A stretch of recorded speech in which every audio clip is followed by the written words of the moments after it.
Okay, no N words. No slurs. No N don't words. start with that. Okay. Now No. they're gonna do nothing but. I swear to Christ, you two. And you. No, everyone. No. No. Nah, nah. No. Nah, nah. No. Nah, nah, nah, nah, nah, nah, nah, nah, nah, nah, nah, nah.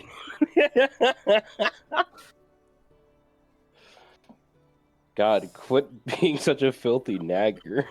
My God, I can't wait one day until I go to Niagara Falls.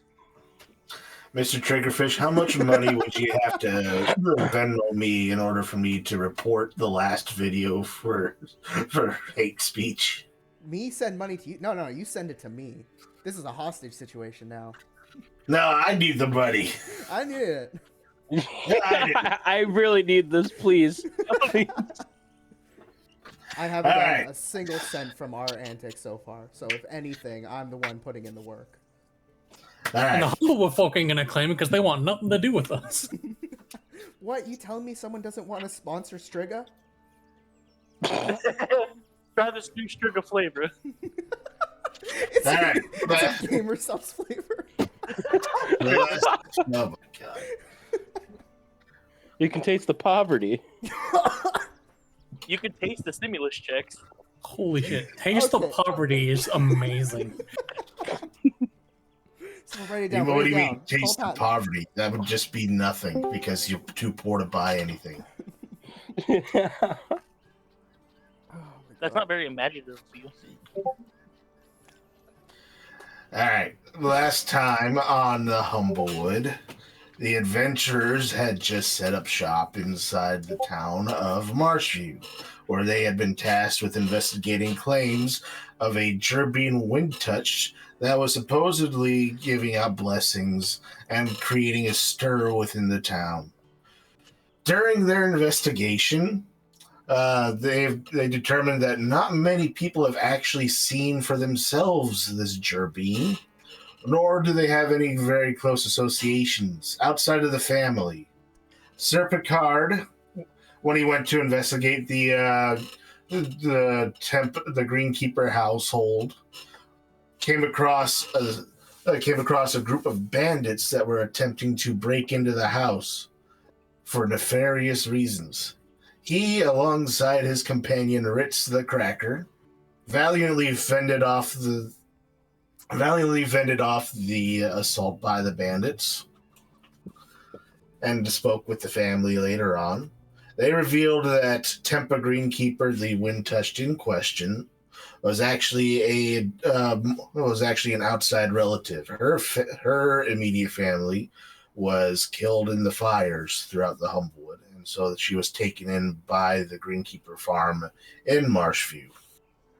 They have no idea why or how she was able to fly either, but they were able to reveal that she would be making an appearance the next day in the town I can't talk. How do I word this? She was going to give a blessing that was going to be her most spectacular and outstanding yet. Once that happened, the party returned to Orn Proudbeak, where they found their traveling companion Splex Mandra up to no good. And so they knocked him unconscious. Despite his pleas, that his plan was in fact not going to harm anyone. And so the party rested at Orn Proudbeak's farm, which is where we find ourselves once more.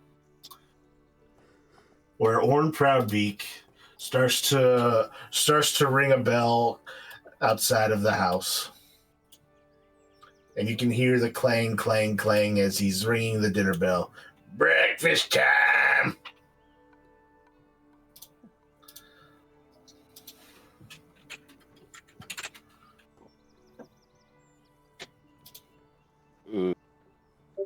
How's Crow feeling after staying up all night?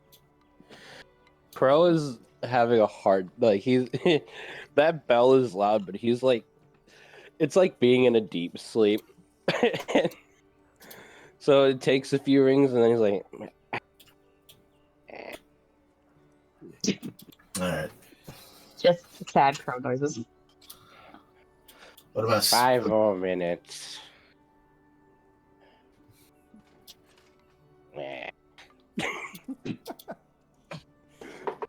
All right. His Flex Vandra will rouse from his slumber as well. Let me get into character. Yeah. All right, then. You gotta summon him from the depths of your core. Oh, my head. What happened last night? You had a really dumb idea. Wait, why is there 2 Orans? Oh, wait. No, there aren't. That's my brother, Aaron. That's my brother, Corn. Oh, wasn't that dumb? What do you mean you don't remember? You clearly hurt yourself.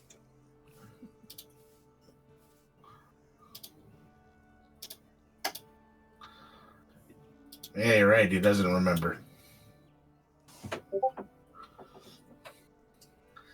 I'm just gonna get some breakfast. Morning, boss. Morning, Spluck.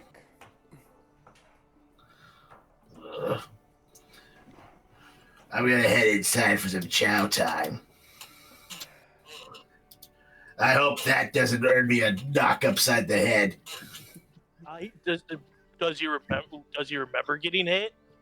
Well, he remembers being knocked unconscious. He just doesn't remember why.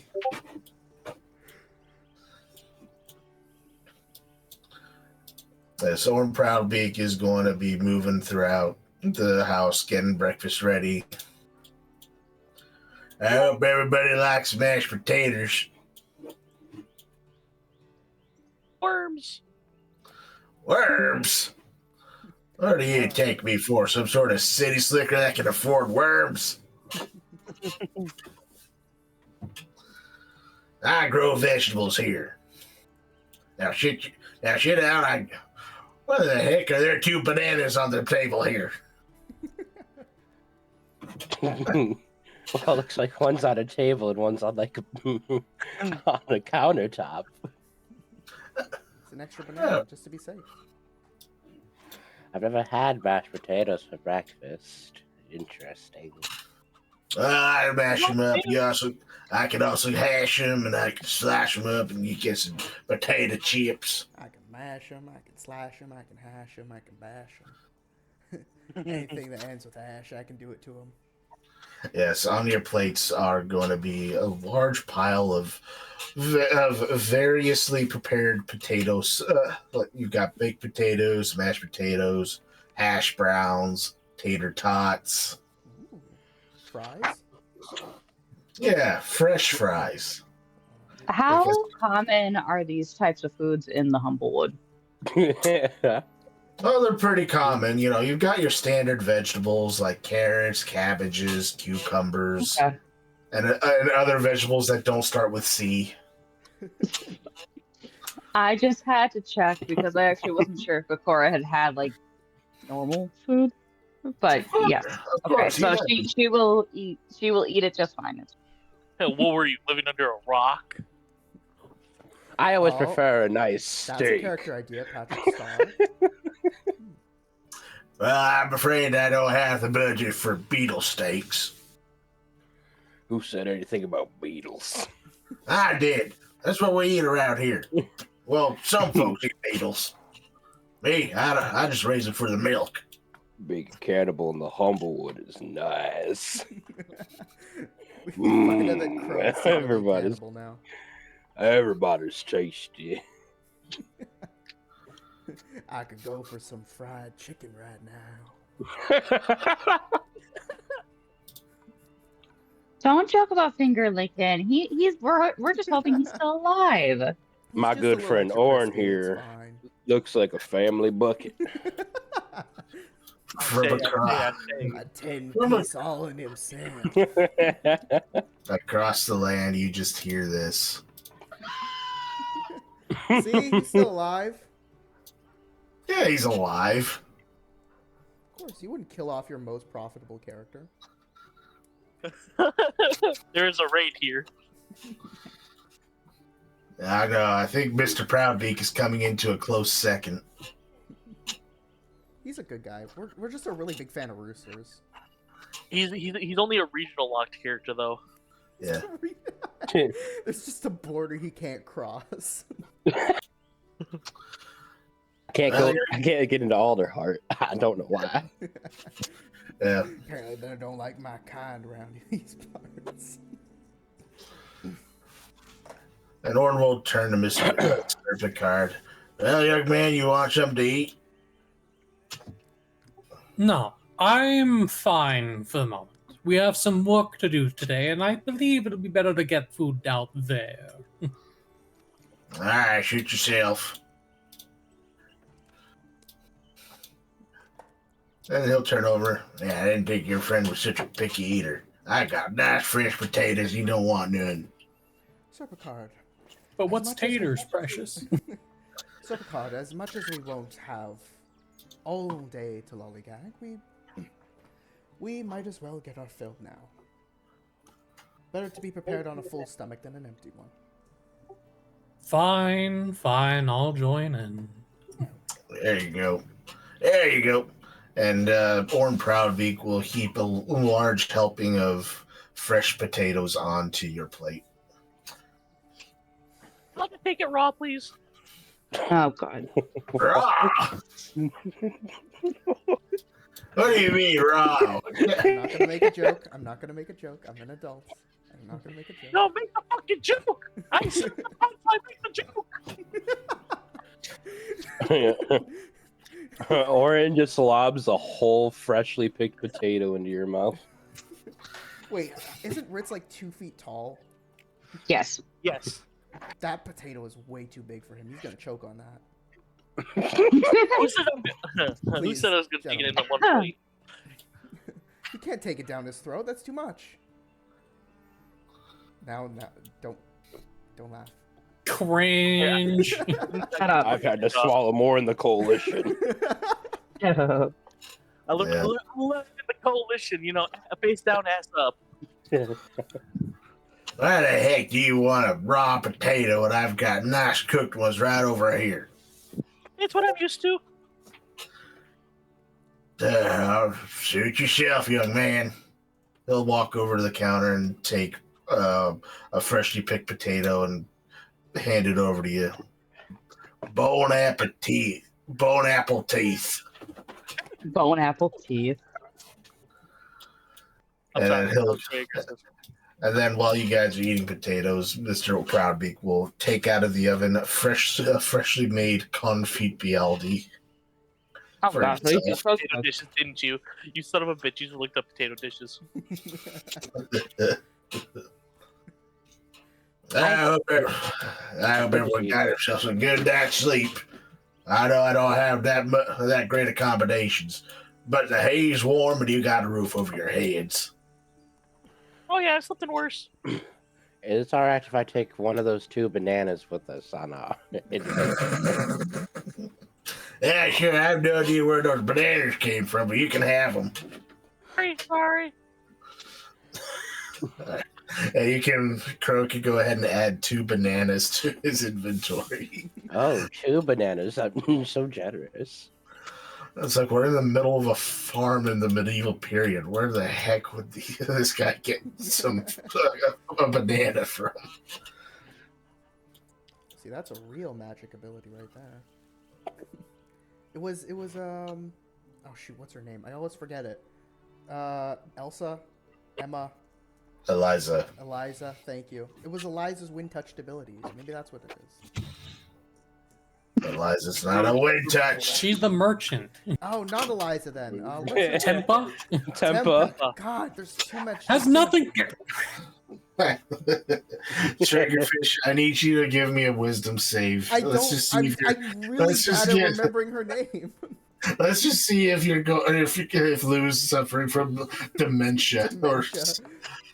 Oh my or god. Yeah, don't Lou worry. is so lost. He doesn't even remember his party members' names. At least it wasn't a 1. Looks over to his left. Spleck, are you looking all right? You've suddenly grown a beak. You look over to your left, and the wolf's on your left. The right is Spike. That's what I was making the joke about. Lou's losing everything. His eyesight, his mind. Boss, I'm right here. I need to get these spectacles fixed. Yeah, I can help you with that. Spike is gonna grab the glasses off your face and just kind of lick him clean with his sticky tongue. Oh. I'll put him back on on your face.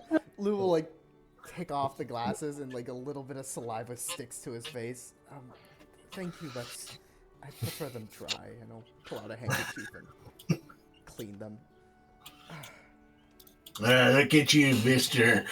Fancy Pants City Slicker with preferred dry glasses.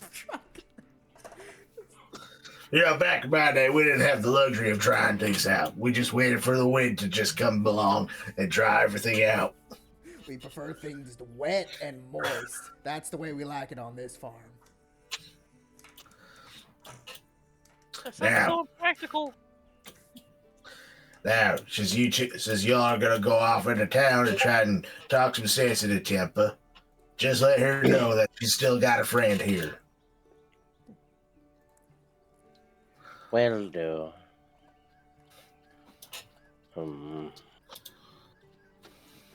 I'll make sure to let her know that you are still here for her, Orin. I just hope that she is there. He'll say that last part like under his breath. Like, I hope she'll be there. Well, that's mighty kind of you. Now, anything else you need? Otherwise, scram. Scram. What time is it about? It's like a little past dawn, so it's getting about 7 in the morning. And the place we got told that she was gonna be at, that's like an afternoon thing, like 12 o'clock, right? Yeah, yes, she is going to make an appearance in the middle of town at midday. Alrighty. Cool. That's all I need.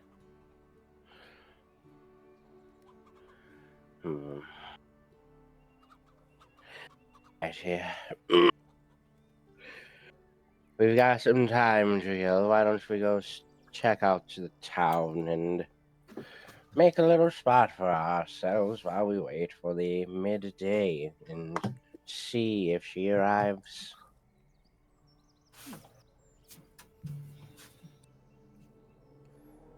I suppose that is. Or we'll go with that. We may want to fan out, cover more ground. The last time I did that, I was attacked by bandits.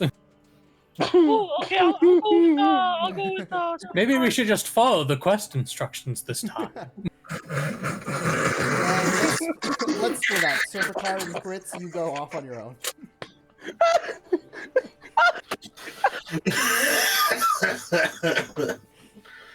That's not quite tea kettle yet. We're working on I already did that earlier. Yeah, he kettle. Damn. I managed to do it twice tonight, actually. Wow. Question about the tea kettle rule. Do we have to use the reroll in the same session we get the tea kettle? I will say the free reroll lasts until the end of the next session. Okay, so I still have it. Got it. Yeah. After this one, though, it will expire. Okay. Just to keep. Other than that, though, yeah, you still have your free reroll. So I can go ahead and bring us into the town map proper. So here's Marshview as it is. Delete Mr. Proudbeak. Not Mr. Proud. Oh, hey, He did nothing. Don't kill him now. Yeah, let me go ahead. This is all the pre-rest tokens. I'll get rid of those. Oh, we all died.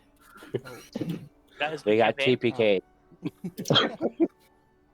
Oh, look at these guys. Whoa! Wow, I'm followed by guys. doppelgangers, boys. Hang on. Gators, the rates. There we go. That's right. Those are gonna be for the for the April Fool's one shot. My bad. Where are you, Splick? There you are. I'm OS I don't think Cadet to vote. Do we need Splek in this situation? Because I feel like this may lead to combat.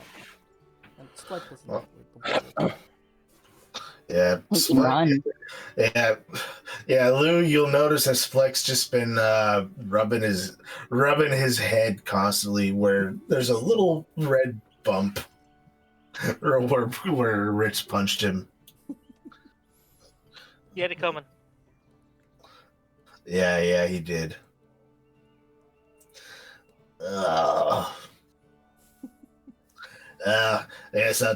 Guess I'll assume the position and try to look for some ingredients for you. Yes, and I wish you the best of luck in that. Has it been going well lately? I really wish you'd give me some help with that. Well, I'm not great at looking for things. I'm good at selling stuff and lying to people. Not telling the whole shit. we Good know luck your on your strengths. I could Not very good assist at since lying. we have some time. I could help you look for your ingredients. Necro's using it as an excuse to go in the woods and look. But he's gonna help with looking for these ingredients. Okay. Slick will get the help. We'll get advantage then since he's getting help. All right, that's probably the best roll he's had for this. So, cool. You had disadvantages. That would have been now. The two of you don't have to go very far. You find some mushrooms and berries and are able to collect a couple of other things for some potion regents, as well as a couple of dragonflies. Those are good. Those will do well. And we'll say that Splek is going to be able to make... Wow, he's going to make 8 potions out of all that. Ghost Black. All right, boss. I got some stuff. What kind of potions you want me to make? Let's start with perhaps a few healing potions and whatever else you can craft that would be useful. All right. Spuck will make his setup. It'll be sort of like a miniature bar setup where he's got all of his stuff. He'll put everything in, start mixing things around. He'll take out a Boston shaker and kind of like a cocktail mix. Start cracking everything, strain it all, and he will give you. And he now has produced 8 healing potions. Ooh, Oh, that's really good. especially for Splack. The best you'll ever do. Yeah. I mean, they are healing potions. Who would refuse a healing potion? I already have 2, so I will just take 1.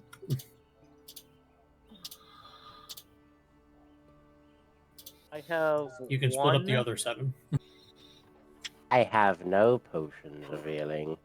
So, I have 1 potion of healing, so I could take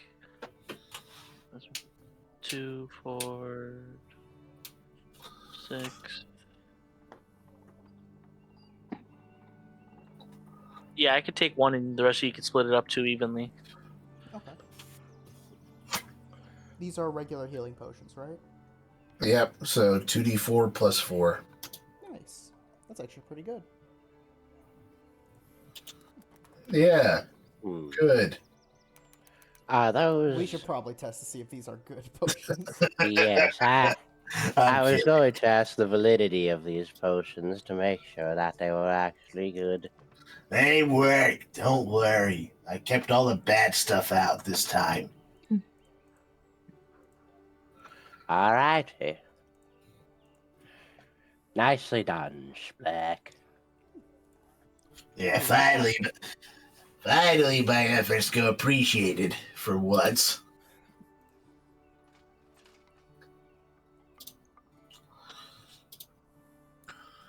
Hmm.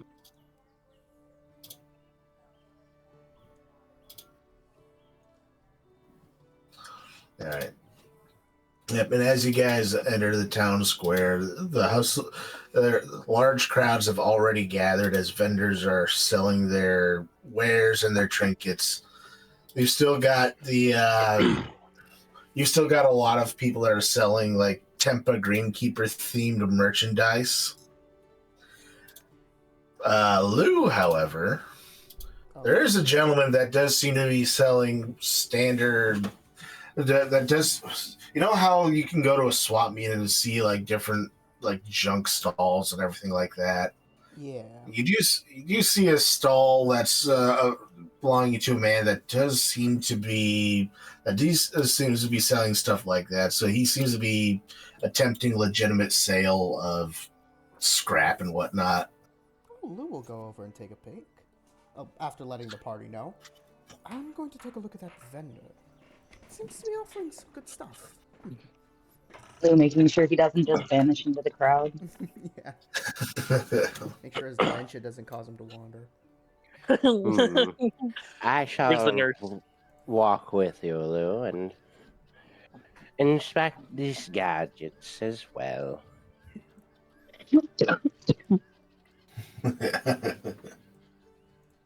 Yeah, so the stall is being run by a Mapak. He has the look of a possum, and he spies you approaching the stall. Welcome, friend. How can I help you? Oh, I seem to be interested in your wares. Tell me, what kind of things do you have for an adventurer such as I? Well, you come to the right place. What folks will see as junk, I see as junk, but might be useful. All junk is useful, depending on how you use it, but you have my attention. All right. Yep. Lou, on the table, it's like several species of scrap metal, like pipes, gears, things like that. But on the very edge of the table is a glass jar containing something glowing and smoking. Lou peruses the junk metals a little bit. He loves scrap. He does pick out a few key things that he'd like to outfit the little bird on his shoulder with. Just a little bit of scrap bolts or wires or whatnot. But then he'll turn to the smoking vial. Can you tell me what this is? Oh, that. Yeah. A few years back, I was traveling through the Scorched Grove. A lot of good it did me. Nearly lost my tail. And all I got was this little thing here. I call it an ember stone. Emberstone. Yep. It's a I'm not exactly sure what it is, but my guess is it's a piece of the Scorched Grove itself. It won't stop burning. Well, it doesn't sound very useful, but I'm a big fan of curiosities. How much are you charging for it? Yeah, I'd be happy to get rid of it for 100 gold pieces. It's really just been burning a hole in my supply, no pun intended. 100 gold pieces for something that doesn't have any mechanical use. I would say 10 gold pieces would be much more accurate. Give me a persuasion check. Absolutely. Persuasion. Not the highest. That's an 11. Only 10 gold pieces, friend. Tell you what, we'll split the baby and say 50 gold pieces.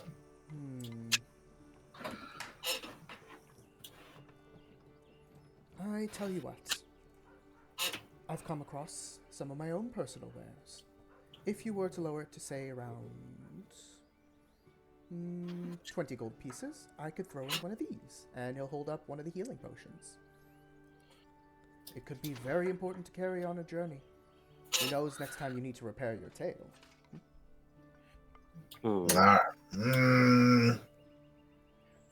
Lou, Yes, Crow? would it be alright if, before this deal, could I take a look at that item?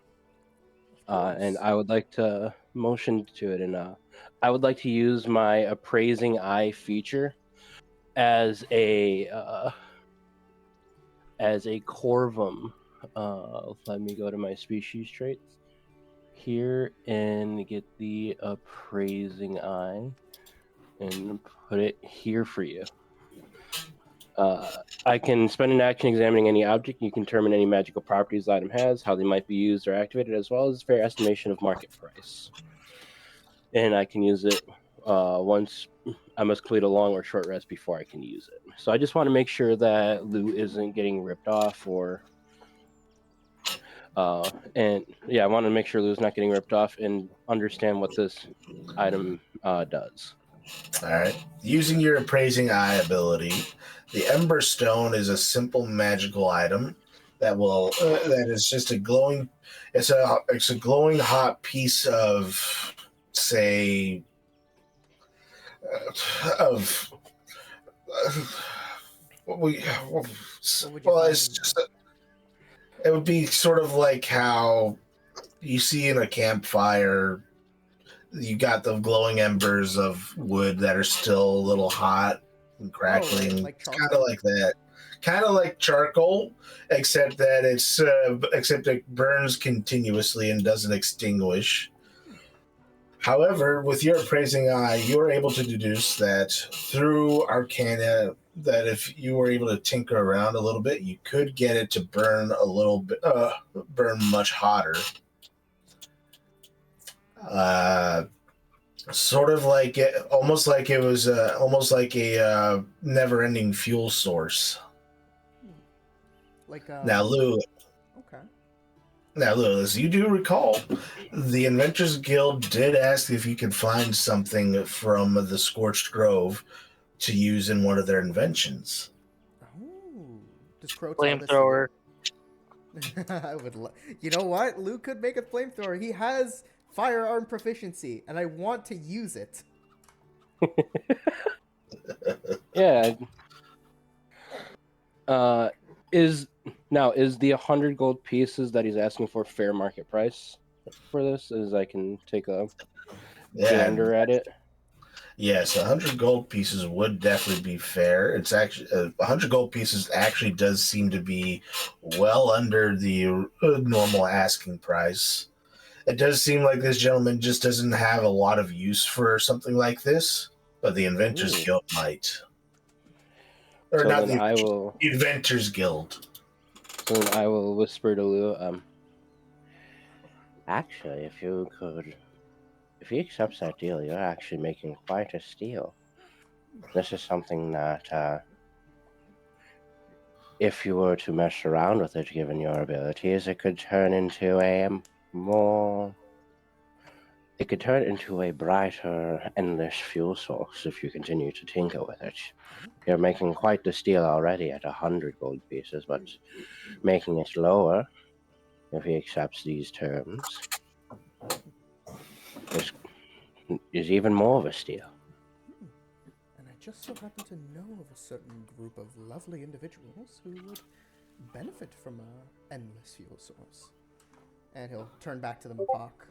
Well, as I was saying, a fair price and a little extra safety on your end. Say 10 gold plus the potion. Quality crafted. All right, give me another persuasion. I'll allow you to make it again since you're throwing in the potion. Hoping for the best here. That is a 12. A little bit higher. A little bit higher. All right, yeah, I'll go ahead and let's see. Nat 20, watch this shit. He suddenly realizes what he's selling.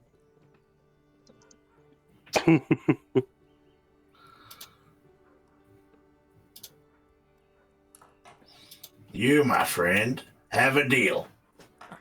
He'll hand over the jar and take your gold and the potion. The jar itself is very warm to the touch, like very warm. Remove a little bit of gold and remove the potion. Where are you? Potion of healing. There we go. I still have one, just in case for emergencies. Anything else that interests you? Crow, is there anything you would like? You see that Crow's like rubbing his eyes, like, yeah, no, I just wanted to make sure that everything's all fine and dandy with the deals. Very interesting items that you have, good stuff from the Scorched Grove. Just that thing from the Scorched Grove. I didn't get during that journey. I had 3 people with me, and they all died. So take good. So hopefully you get some use out of it. I'm just glad to be rid of it. Okay. I only have My condolences. rare placeholder item, or very rare placeholder items, so we're just gonna call it that. You called it an Emberstone? Yes. Emberstone. Alright. Do you happen to have a description of it? A description. Weird glowy rock. You got it. That's warm. Weird glowy rock that's warm. Weird. It's some sort of glowy weird glowy rock. Yeah. Essentially, it's a piece of burning coal, but it's not able to be extinguished, given the fact that it's of its mysterious origins from the Scorched Grove. Got it. And I'm gonna write give to the Inventors Guild. Or I should say sell to the Inventors Guild. Yes, you must make a bargain for it. Of course. So, to the Inventors Guild. Yeah, does he have any shinies?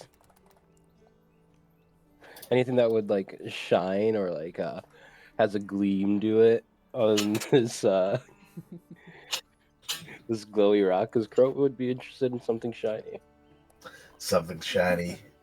Yes. I'll go ahead and give me a D100 roll, and I'll see if you get lucky on the trinket table. 98. 98. Oh, that was so close to 100. 2 away, baby, from the magical number. The There's orb I of think I'm the only annihilation. one. No, I should have had rolled the 100.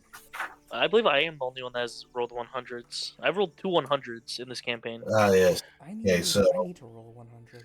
all right. So on the table, you find another glass jar. This one, on the other hand, contains lard with a label that reads "Griffin Grease."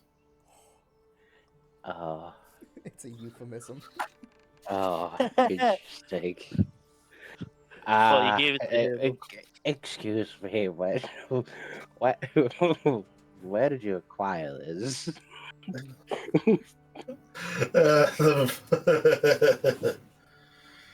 The wife, the Babak just looks at you.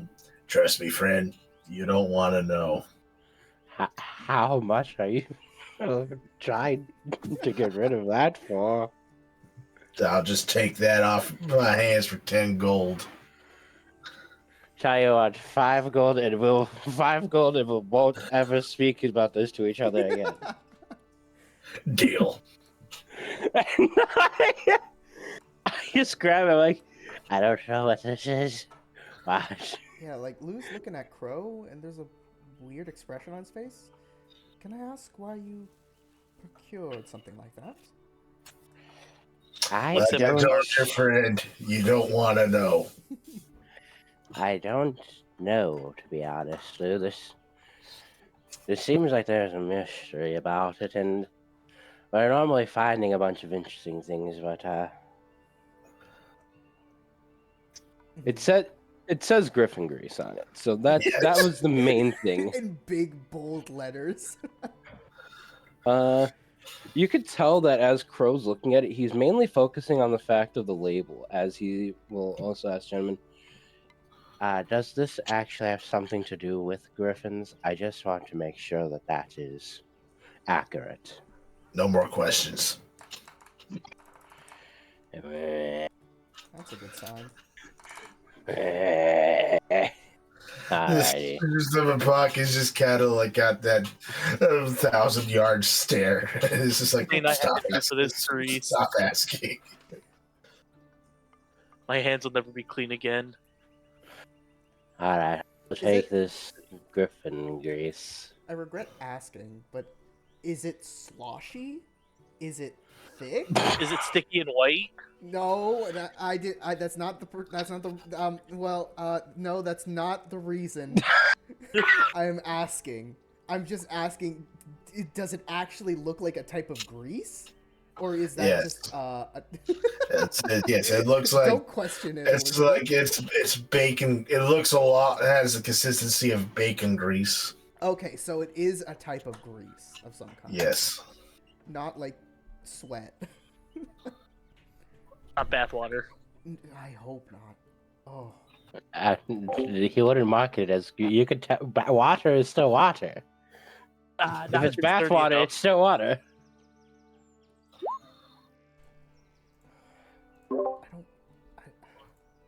Well, I have this griffin grease now, and interesting. And I just put it in my pack and just I'll hold on to that for later.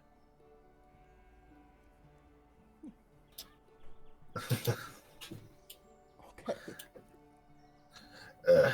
Yeah, so I will say you've got a jar of griffin grease, and if you want to actually use it, I will say that it will allow you to use the single use of the spell grease.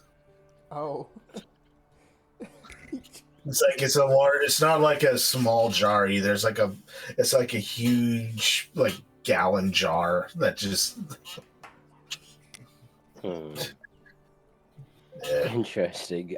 So this is a little bigger than what I.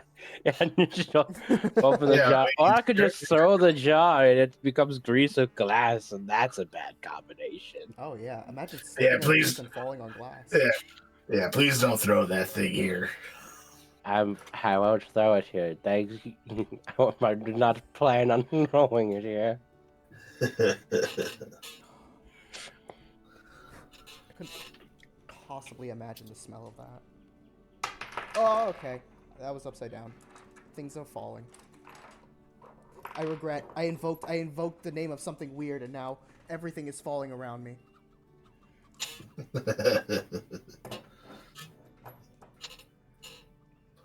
All right. Now, anyone else want to do anything in the town before the midday events happen? No, sir, I'm ready. I'm good. Yeah, Yeah. I think we're ready. You sure? You sure you don't want to see what this guy's up to? Pleasant Paw. You know what? Aw. Pleasant Paw. I wouldn't mind checking in on Pleasant Paw. You know what? There's Pleasant something I want to Paw go look around. hates me though. Right? Pleasant Paw hates girl. Would you allow me to go look around for a certain cloak? I'm kidding. I joke. So Pleasant Paw was at the inn or the bar Yeah. previously, yeah? He was playing Yeah. the What piano. happened? Yeah, Okay, so- I have not been able to watch the last session. What happened when I was dealing with my dog? So with Pleasant Paw specifically, Crow went up to talk with Pleasant Paw and was indulging him in his music, and he decided to play some awful music, and Crow thought that was his kind of music, and he asked if he could try out his instrument. Crow tried out his instrument and did pretty good for a first time with the instrument, and he got mad at Crow and like jealous. But Crow was like, I'm not as good as I'm not as good as Picard, and him being a seasoned master, considering the fact that he's here playing for these people. And we left, and then we came back, and I tried talking to him. He's like, I hate you. I hate Yeah, it's like, yeah, I he's hate like, you. yeah, it's like, goodbye, I hate you. Yeah, I'm like, why? I was- Yeah, I just- his ability specifically is this. Again, why would a bard have that? Unless they were just naturally bad at being a bard. I mean, it's one hell of a distraction. I mean, It so's is. not It playing my grows instrument good. sad. You're sad that this guy that he's like, I wanted you to teach me something, but I guess you fucking hate me. I guess. So, when you guys pass by Moss Hall, you guys can make me a perception check. Oh, Mm. perception check to save our lives. Let's do it. Yes. But Oh Cora my has God. not been able to do this worth a damn. Oh, okay. Yeah, most everyone does notice Pleasant Paw clandestinely exiting out of a side door of the tavern, holding with him a large bag over his shoulder, and is attempting to sneak through an alleyway to the north. Oh, is this actually congruent to the plot? Is Pleasant Paw involved? Did he kidnap? Tessa? This guy's the Godfeather? That was the Pleasant Paw. concept all along. Doesn't look like. Yeah, Pleasant Paw. Hey, You see the quills on Pleasant Paw's back just shoot up in surprise. hi, hi Pleasant Paw. Hi there. I still hate you Why? Why do you hate me? because you're better at playing instruments than I am. Oh, who's to say that? You can't say that I'm better at it than you. Like, you're just a different brand of music. I don't know if I'm even good at the music. All I asked was to try it and asked if you could teach me some things. I know nothing about instruments. And yet you played so well. At your first try. I'm so angry.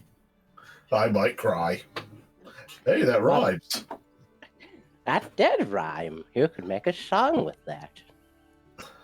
Hey, what are you doing back there? I just saw you and wanted to say hi to you. The bag is I thought that we were cool. well, as it turns out, hey, what are you doing? Hey, get away from my bag. Okay, Cora, as you lean in to inspect the man's bag, you don't see it moving or squirming, but you do hear the clanking of glass. Okay. Just like as the bag moves, or is it like actively constantly clinking? Well, whenever Pleasant Paw moves around, the bag clinks around. So with his movements, you can hear it like clanking and clinking about. Okay. She'll just bluntly ask, "What's in the bag?"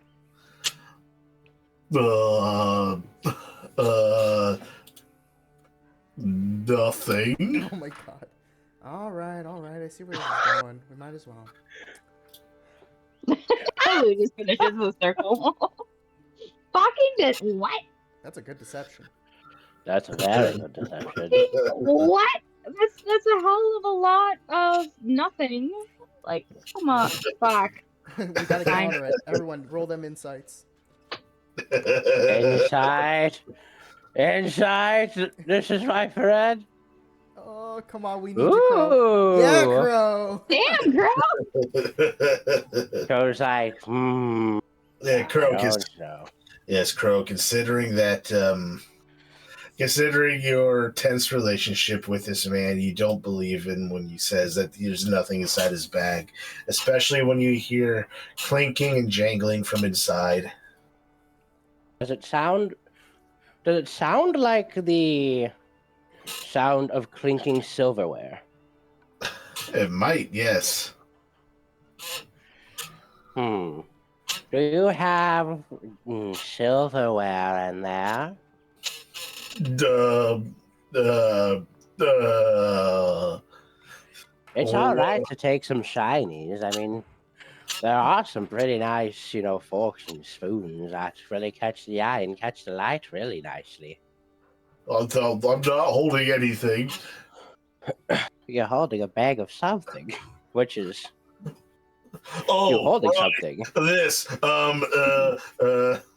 And then he accidentally drops the bag.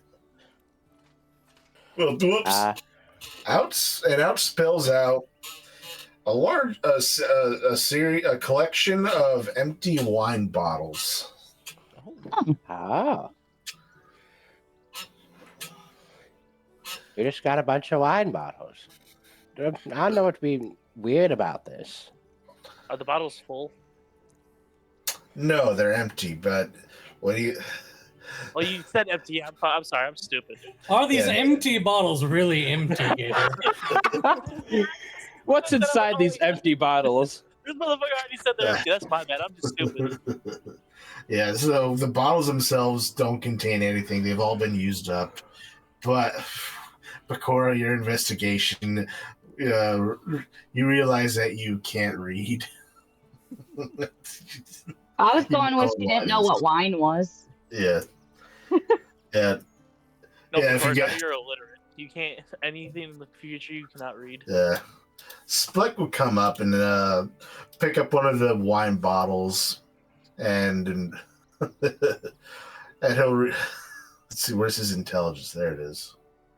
Oh, I can't wait to see this. Yep. A 3. He can't read either. You know what? Time to give it my shot.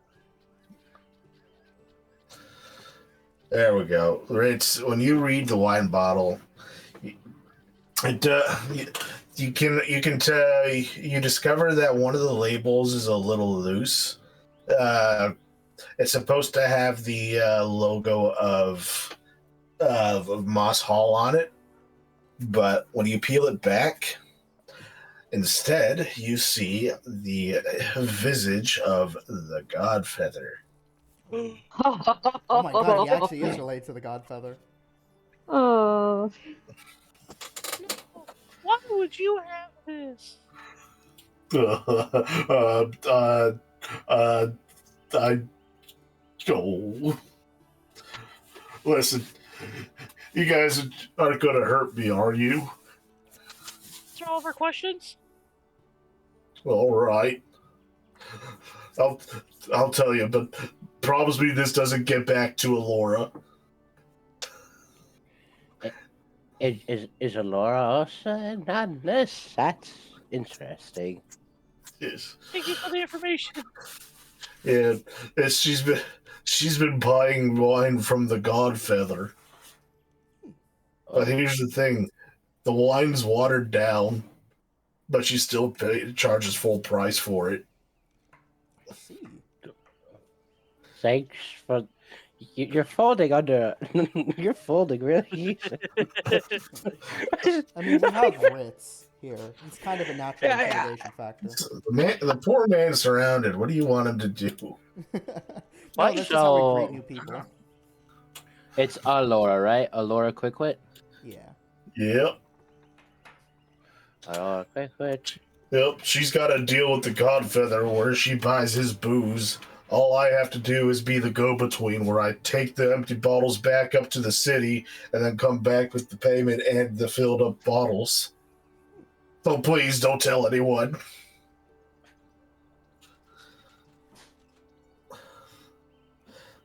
I'm just the messenger. Is there anything innately bad about this? I'm asking this out of character. Well, it's bootlegging essentially, since they're trying to pass off regular city-made wine. Well, they're passing off. Yeah, it is diluted. Or they're passing off bootleg wine as regular city-made wine. So yeah, there's a criminal element to this. To be absolutely fair, she just didn't dilute it. It would just be shipping. It would just be like getting it from an outside source, which is totally fine. Well, Yeah, no, she was watered down though. Yeah, She's She's Like- actively like- participating in the dilution and selling of diluted goods as regular goods. That's what I'm saying. If it wasn't diluted, this would be perfectly fine. But it's not. It's not. yeah. Yeah, this would be fine if it wasn't for the element that made it unfine, yes. I'm just bringing up a point here. Like, Yeah. they could have avoided a lot of trouble. Yeah, Yeah, just don't water it down, you idiot. No, we're not the ones watering it down. The Godfeather is. Oh, Oh, That's interesting. Yeah, we just sell it. Well, she sells it at full price. Ah, But you're probably that's what that's why she's always selling that wine, just because it's not actually wine, it's more like grape juice. hey, I like don't harsh on grape grape juice. juice. Grape juice is good. yeah, I grape juice is know, really right? It's good. very tasty. Very delicious. Listen, if you guys just let me go, I'll just go up to the city and give the bottles up to the Godfeather, and no one has to know nothing. All right? I'm please. Bakura can make a sleight of hand to try to steal one of the bottles. Let's see how this goes. Hey. Oh, nice. And with Okay. that, you manage to swipe one of the bottles without Pleasant Paw noticing. Beautiful. The dice understand what I'm thinking. I don't think we gotta hurt him, fellas. I think that he can carry on business as usual, because if he doesn't, then the Godfather might notice. Doesn't seem much to this. I mean, no, it wouldn't even be worth bringing to the authorities. Oh, thank you. Thank you, thank you. I hate you less now. That's all right. You're welcome. Just don't get yourself hurt being involved in that business, though, all right? Well, I'll try not to. I've been around for a little bit. I can handle myself. All righty. Have a pleasant evening, Pleasant Paw. All right. Bye-bye. I'm going now. Off the map. Away from you. As far away from you. Just He's moving go. fast. He left the whole city in like 6 seconds. Yeah, he's moving fast. He's a Black has competition. Oh, Spleck, get back here. Yeah. I love the calling card noise he makes. Alright. What an odd encounter. Guess we'll keep that in mind if we ever wish to accuse the Godfather of more than... Oh, he's already Yes. done to us. Yes, and Bacard, you have another thing to add to your report when you get back to Alderheart. That there is a counterfeit, well, that there's a bootlegging operation going on in Marshview.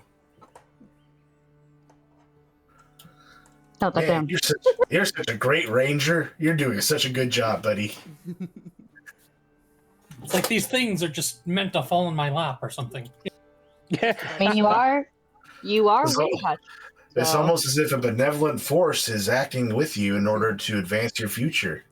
God, if this were an RPG, I'd be clapping. Protagonist syndrome, one might call it. Yes. Pleasant Paul will exit the town. And you guys don't want to do anything else, right? You just want to get straight to the encounter? Yeah, we If do. it be- We should find Tempa. I remember. Yeah. That's good. Is We there... keep running into very problematic situations every time we try to go off script. We could stake out the town center and actually find a good... I think it'd be good to investigate the town center and almost assess the area of its, like, figure out the best way to defend it should bandits come and attack, or just get the layout of the town so that if we are there, we figure out the best ways in and out of that area, and also try to look for good vantage points to maybe have one of us be up on the top watching the entire thing down below. Is there a bounty board? A bounty board? Yeah, there's a bounty board. What are the bounties on it? Standard bandits and coalition members. You do see yourself on it. No, I'm kidding. Nothing. What? Actually, Okay. actually, hang on a second. Let me.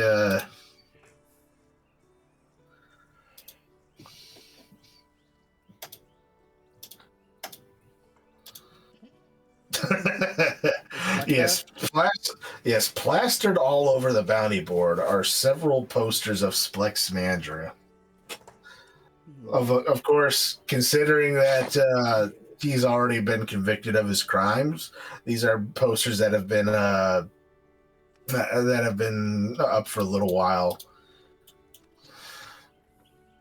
And you do see the perch guard coming up and taking down some of the posters, as they would have received word of his sentence by now via courier. Okay. Good.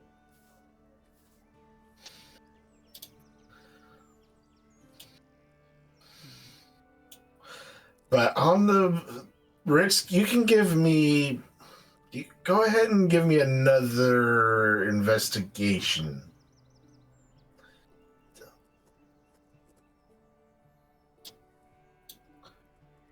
That's intimidation. Intimidation. Oh, sorry.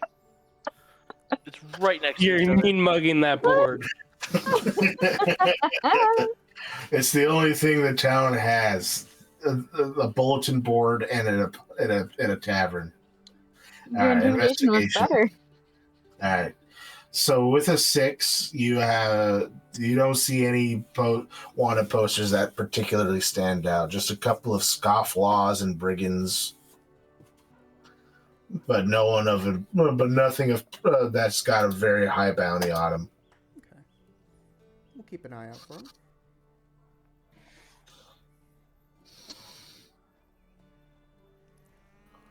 Alrighty. Yeah, no, that's all I wanted to do.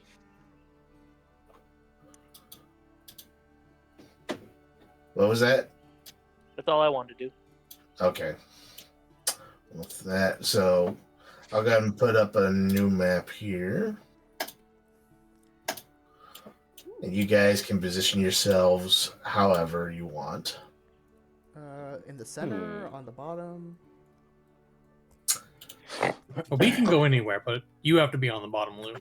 Aw. Oh no. Yep, you're no longer This is strong very enough to be a big now. top. Lou has to remain in the outskirts. I think Crow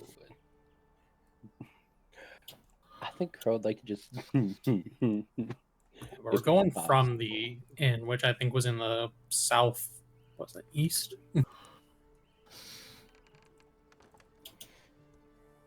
Oh shoot. Before I forget, and before we do actually fall into combat, Lou's gonna use his little bird to give everyone some temp hit points. Might as well do it now. Let's roll that. Ignore the attack roll. I don't know why it's doing that. The bird starts pecking everyone. Because it's an all-in-one nowadays. Because the damage and the temporary HP are the same thing. Oh, weird. Okay. Well, everyone gets. So each gets 7. Everyone gets 7. Yay. This is delicious. He's eating the temporary hit points.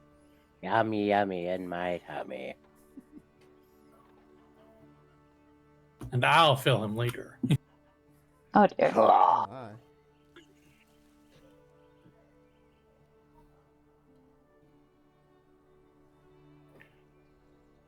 Then I think Crow will just sit next to I think he'll sit under a tree that's watching it, and we'll just be leaning up against it and waiting for Tempa.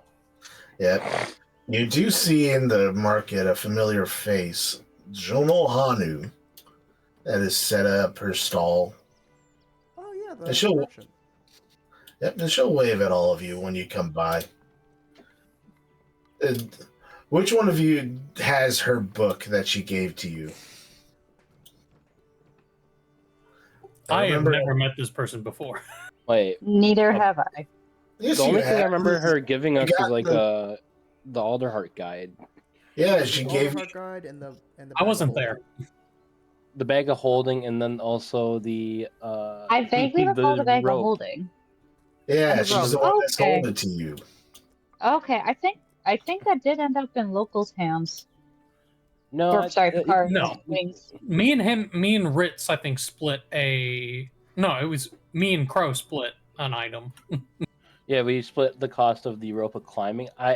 I'm pretty sure I thought she was handing them out, so I thought she gave all of us the guide to Alderheart. I didn't know it was Well, one person. But Let's see. Well, then you know, I we'll could just have say, it on yeah, me. we'll just say, yeah, she gave out a free copy to each of you. She'll wave over. Hello, it is I, Jono. Have you Hello all there. Have you all read my book? It's an interesting read, for sure.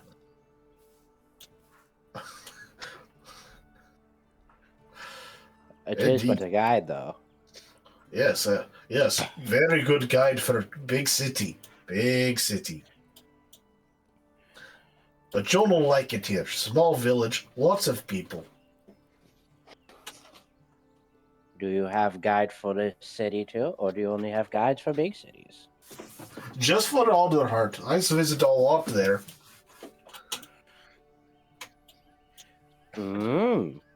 I wrote it for visitors who want to travel through city easier. Ah. So then, since you came all the way from Alderheart to here, what brings you around these parts? I travel a lot throughout the Humblewood. I settle here because lots of people here buying things. Do you have any new items that you've acquired on your journey from Alderheart to here? Let me see.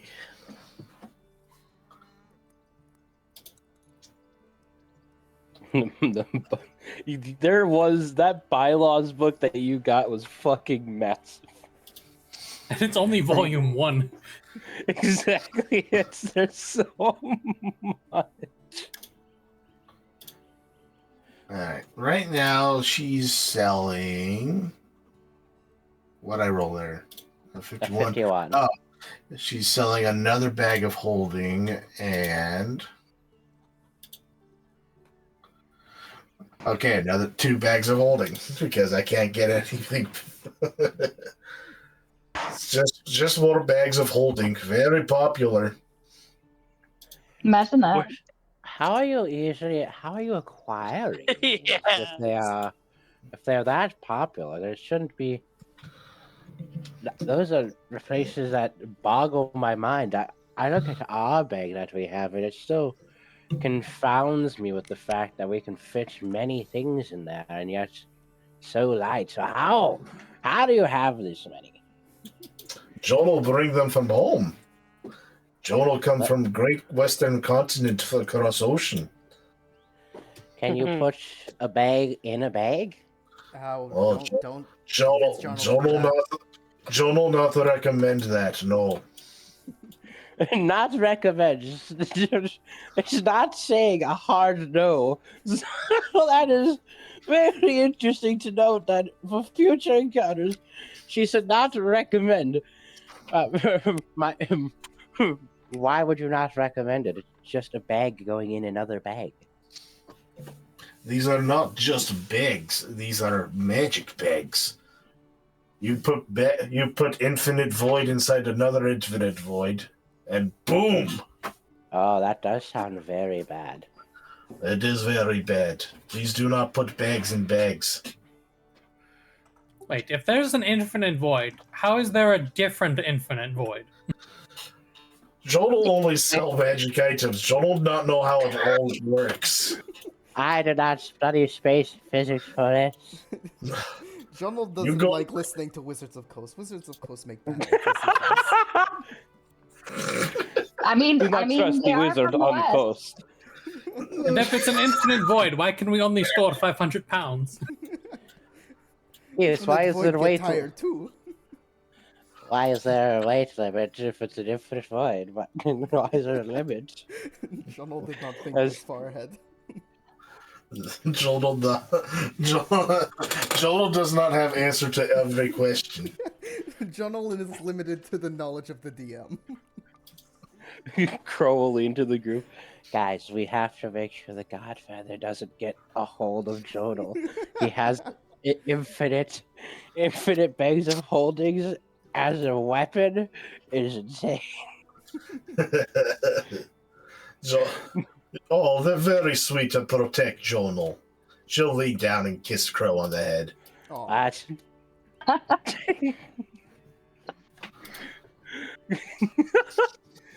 Crow Just People keep doing this. why? I don't It's so- understand this. What's so special about his head? His face is fantastic. But people keep touching his head recently. Yeah, Crow's not expecting that. Like, just straight up kiss on the head. Like, What is going on? I don't understand what's happening. As the sun rolls overhead and midday comes around, the crowd's excitement comes. What are you doing, Pecora? Circling. It's called sharking nowadays. She I was is assuming less likely to go into crowded areas, so circling.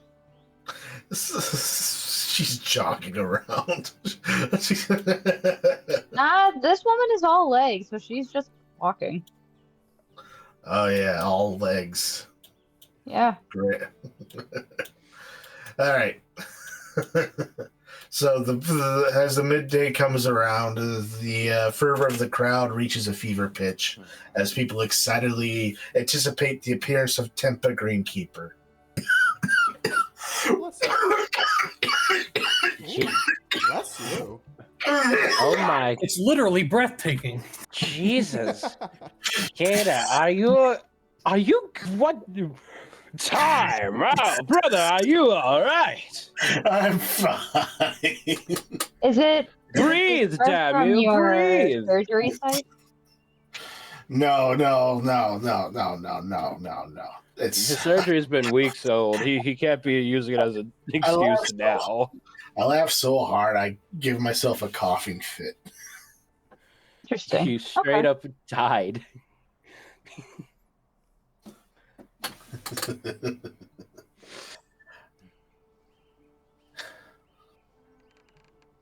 Oh, I didn't realize how long this map is. Yes. Yeah. Yeah, so all right, so you've got merchants that are selling food in the village square. And near this, yes, everyone is starting to converge on the statue. And even a few of the locals are joining in the festivities. Local children are running around announcing that the Wind Touched will soon perform her blessing and draws any stranglers into the crowd around the statue. So, a sprawling crowd of humble folk and bird folk have assembled around the statue of Gaspard near the forest's edge. The sculpture of the Jerbean Amaranthine stands proudly atop a rock, his rapier pointing to the sky. Jerbean figures of varying quality are piled up around his feet along with food offerings, and most of the pilgrims carry similar figurines in their hands.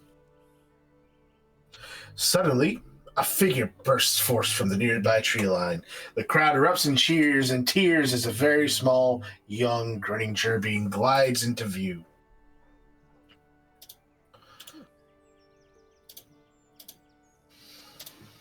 Tempa Greenkeeper has appeared.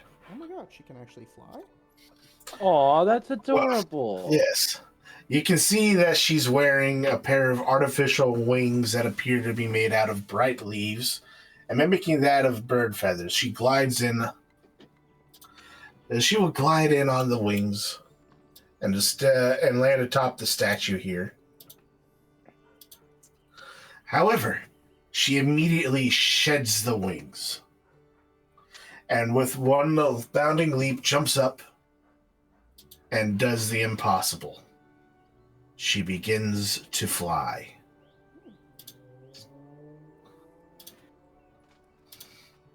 Really? Yes.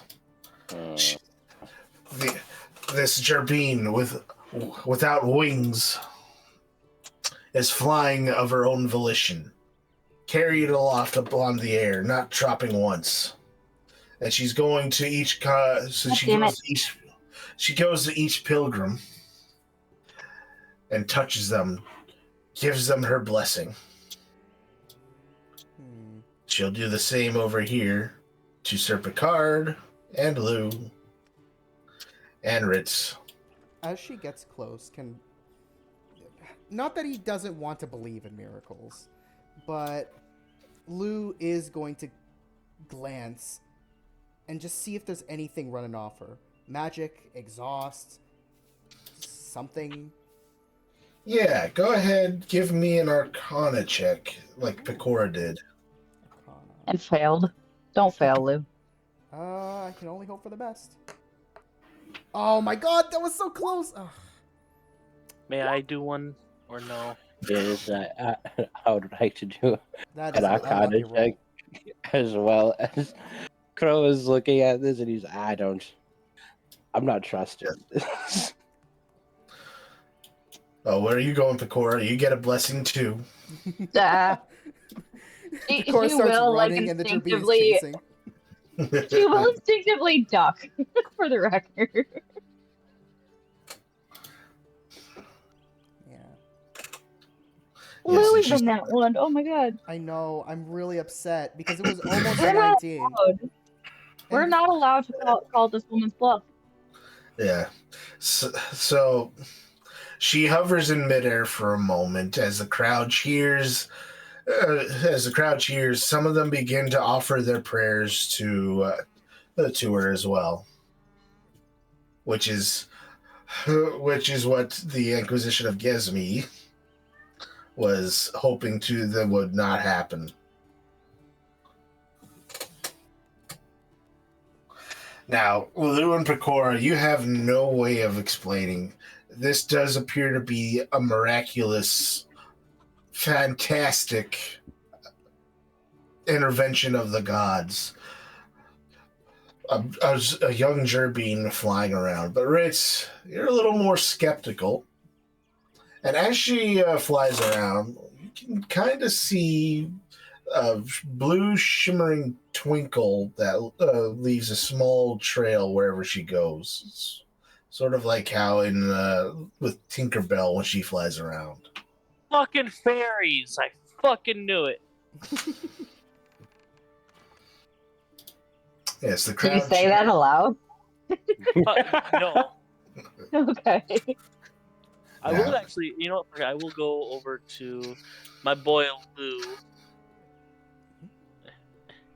And then I'll whisper to my boy Lou over here. That's not natural magic. What do you mean? I'll point out the blue sparkles that get left behind. Oh. Does Lou notice it? Now that it's pointed out to him, of course. If you point it, when Ritz points that out, it fades almost as instantly as it appears, so it's very hard to detect. Okay, but he does see it. Yeah, you see just a small hint of it right before it disappears. That's a real shame. And here I was believing in miracles for a moment. Yep. What was that? And as Tempo begins to hover, you all hear As Tempa descends on the crowd once more, you hear a terrible shriek. Part of the crowd turns and points south, where a large winged serpentine creature approaches at great speed. Some people why we gotta disperse in kill it. panic, running for their homes, camps, or nearby stores. Others fall to their knees. One of the pilgrims you arrived with shouts, "The monster has returned! Wind touch, protect us!" And I'm going to need you all to roll initiative, Alrighty. as the Kill it amphitheater earlier. has returned. What's relevant plot? Oh, this I roll good on. Okay. I see how it is. Pull up the initiative tracker. Oh, shoot. I'm doing things. Hang on. I just wanted to up so the roll can count. Yeah. Oh, There shoot, I we need to go. reroll. I rolled a 17. Yeah, Crow's waiting. And He's another like, nat one. Wow, that's crazy. I don't trust this. I don't trust this.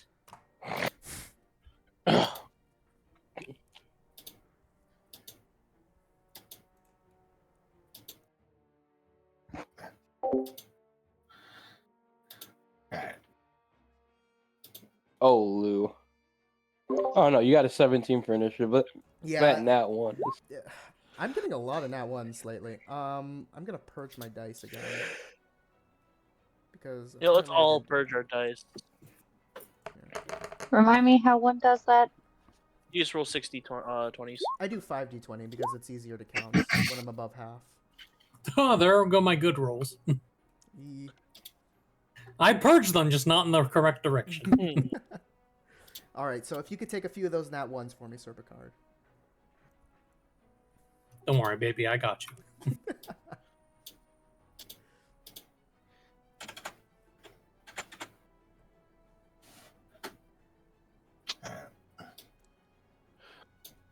Okay. Oh, There you God. go. Good. There no, you go. no, that's good. We're good. No, we're The more good. nat ones you see, the less you'll have on you. Oh, English. Or maybe you're just solidifying its existence. Exactly. It's like my next 6 are gonna be nat ones. And it's all Lou's fault. All Lou's fault. Listen, he's not the old man of good luck. He's the old man of questionable morals. Why am I here? He's the old The man old man of metallurgy. Why am I here? Just to suffer. My arm. My leg. All right. So, People are just skipping over my great pun. all right. So, Lou, you are the first to go. No, I'm not. Picard Oh is. no, never mind. Picard. You spy the amphitheater descending from the south. What do you do? Okay. The last time we fought, this thing didn't seem to have any ranged capability, right? All he Other ran than its around is breath weapon. fighting and hitting people with his tail. Well, other than its breath weapon, it doesn't have any ranged stuff. No. And what was its breath weapon? Poison? Yes. Yeah, I think it was poison. Okay, so let me double check this spell real quick. That's 10-foot radius. So if I get here... Picard will run over here, and he is going to brace himself to cast a spell. But he is going to wait to cast the spell, so that if the breath weapon happens, he will cast Warding Wind around himself. Never seen that spell before. Oh wait, warding wind or warding bond? Warding Wind. Ooh. He cast warding bond on himself. I'm going to cast Warding Bond on the amphitheater. Smart play. Give us And real a shout. bonus action, I will give Bardic Inspiration to... Oh, Cora's all the way over there. Yeah, don't worry about me. I'll still give you a Bardic Inspiration, because at least you have ranged capabilities. I appreciate that. Nip. Luke can shoot firebolts if necessary. He's good at that. You need some help with shooting. Yeah, you're not wrong. So that is my turn. All right. Go down the order to Crow. Crow is going to immediately look back at Tempa and say, Tempa, gets down! And he is going to... how far away is the amphitheater? The amphitheater from you is 20 feet. No, I just that's it. wanted to make sure that was actually close enough. Yeah, it's 15 feet away from you, but it's flying in the air. And as I say Tempa get down, it's straight up a just get down. I'm going to use a spell on the creature before. We're going to try to see if it'll work again. It worked once. He's going to try to use a cause fear on it as it comes down. He's going to say, get out of here, you beast! Out! Back to the depths from whence you came. Literally.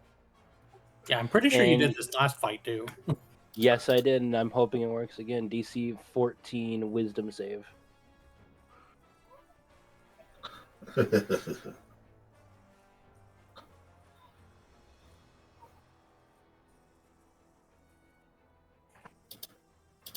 Alright, so what sort of save does this amphitheater need to make when you cast cause fear?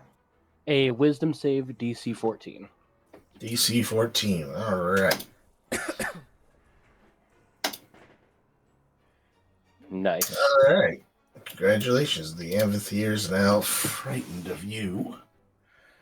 Heck yeah, and I am going to immediately 1, 2, 3 back up, and then I'm going to have Sergeant Fuzzy Boots go directly to where Tempa is and almost take a protective stance where she would be on the ground as Crow was looking up at her, and there's like he's giving her like, you come down here, young lady, Parental like, vibes. yeah. Uncle Crow.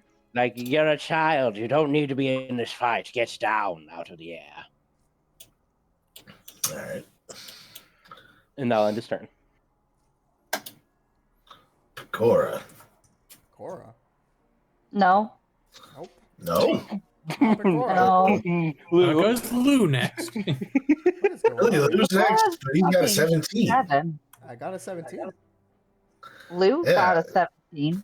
Yeah, but Cora's got a 19. No, Cora has No, a 7. Cora's a I 7. got a 7.14. I don't know. What? Why are there Did two you not Coras? purge the last combat I- encounter? she wasn't even in the last combat encounter. Well, I don't remember the last time I got a 19. I see that she's got a 7. Yeah. Well, I We that. see in the encounter. So it's Crow. Or not Crow. We just went through Crow. It's Lou. Uh-huh. All right, how would I be able to remove that particular So one? go over the picture in the thing and then just hit it because there should be a little trash can that pops up. There we go. All right, it's gone now. So, all right, never mind. Lou, you are your Alrighty. turn. Lou has no problem doing some damage to this thing. It's a creature. It's a creature. It's a monster. We don't like it. We are going to. We're going to use some magic missiles on it. All right. That we're going to use it at. So that's 3. That's 4. That's 5. We're going to use 4th level magic missile for 64 plus 6. Okay. I hope the 6d4 and not 64. No, 6d4 plus 6. So I need the advanced roll for this. No, you said it right the first time. 64. Yeah, 64 damage. 64 force damage, please. Of course. I'm just really good at that. 19. No, good. Good rolls. And Alright. as a bonus action, we're gonna fire with the little bird on his shoulder. Where is that attack? Force ballista. Roll it up. Which is still crazy that they buffed that. Oh, yeah. Because it didn't need one. It needed a little bit of one because it gets weaker later on. But right now, it's pretty nice. That is going to be 17 to hit. Alright. Which I'm assuming. So that's. Yep. Okay, beautiful, beautiful. And that is going to be 7 force damage. Alright. And then Lou is actually going to back up a little bit because he really is not meant for this combat. 5, 10, 15. 20? Yeah. Okay. That is all that Lou can do. Alright. And I'll be Oh, me and right back. I Picor need to rolled quickly the same grab initiative. something. Tempa will start flying and will immediately start flying that way, away from the away from the amphitheater. However, the amphitheater's turn. How far? Ah, yes.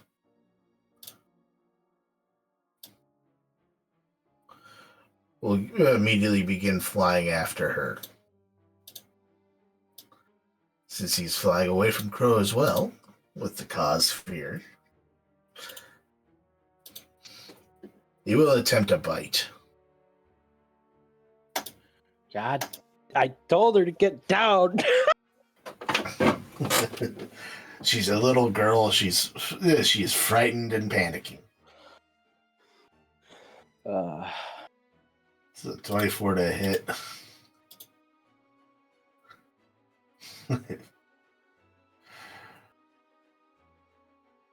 That's not good. That's not good, he says. I swear to God, if you kill her in one turn, I'm gonna be very upset. This is Means Picor gotta get over there fast. He's not even on the map anymore. Oh shit!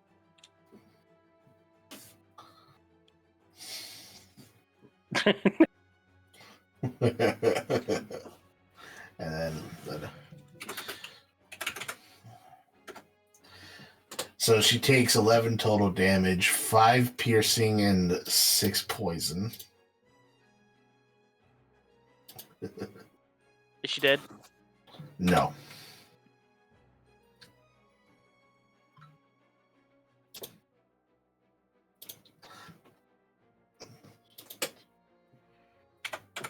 Okay. All right. Now we go down to Picora. So we're gonna prep with a bonus action. Not that she realizes what she's doing, but let's see if our heavy crossbow can reach this motherfucker. All right. I believe that will. So there's that damage. With a weapon attack before the spell ends, a writhing mass of thorny vines appears at the point of impact, and the target must succeed on a strength saving throw or be restrained by the vines until the spell ends. He does have advantage, assuming that he is significantly large, which he is. Yeah. Come on, 2 nat ones. All right.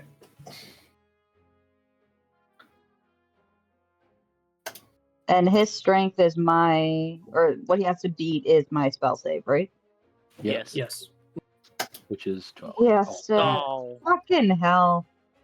It wouldn't was have worth a mattered. shot. Oh, well. It was a good shot, though. It was an attempt. All right. Yes, he did do damage. Yep. And now Ritz. Alrighty, I am going to bonus action dash, and Boing, boing, boing. that gets me to that's 40. Would you allow me to do an acrobatics check to try and climb up onto the roof? Yeah.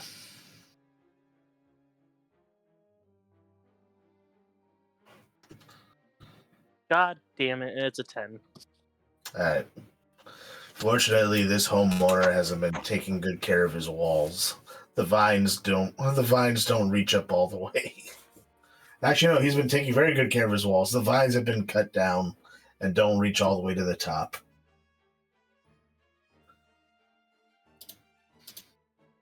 Can I spend half movement to try and climb it then?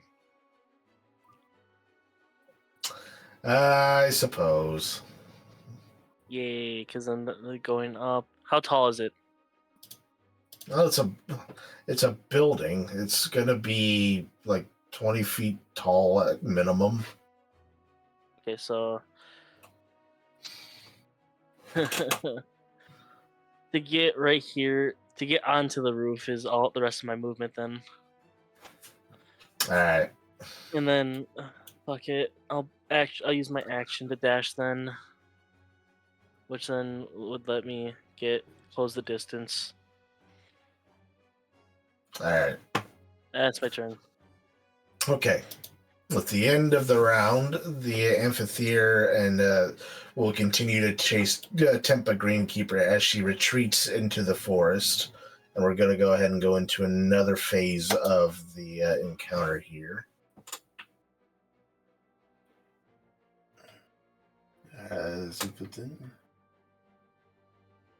Oh wait, if it's flying away, can I hop on it? I'll say you've already used up your movement, so no. Well, I have a total of 120 movement. It took me 40 feet to get to the building. It took me 40 feet to get on the building. It took me 10 feet to get there. I have 30 extra feet when I'm right next to it. I will say that if you want to jump on, it'll cost an action, and I'll say that you already used it up to try to dash. All right. Yeah, you moved a lot and did a lot there, so I'm gonna have to rule no. All right.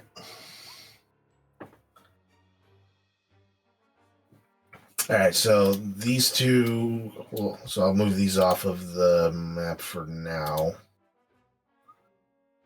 As the amphitheater continues to chase, you guys can give chase as well through the forest.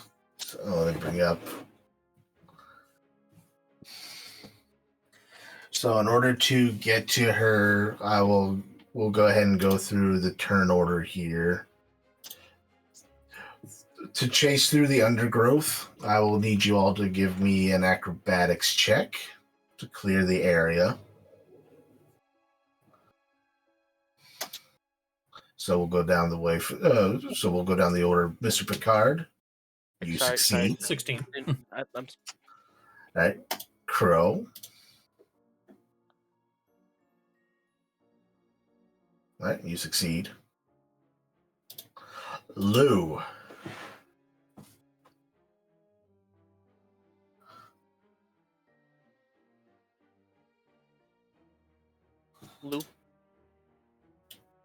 Lou, Mr. Triggerfish. Hello? Hello? Oh no, he's muted. He must have had to step away, but he didn't say anything, so. Yeah, Okay. that. Wow. Typical Canadian.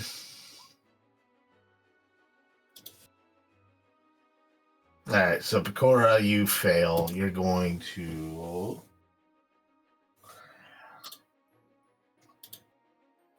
She All right. can add a d6. Oh, Do we want me to add the d6? That's on Actually, you. I also I would say, I also yeah, go have ahead. a reroll, but maybe save that for a nat 1. All right. So, Pecora, you will take 4 bludgeoning damage as loose rocks and logs jump up and as you run into all these things through the undergrowth.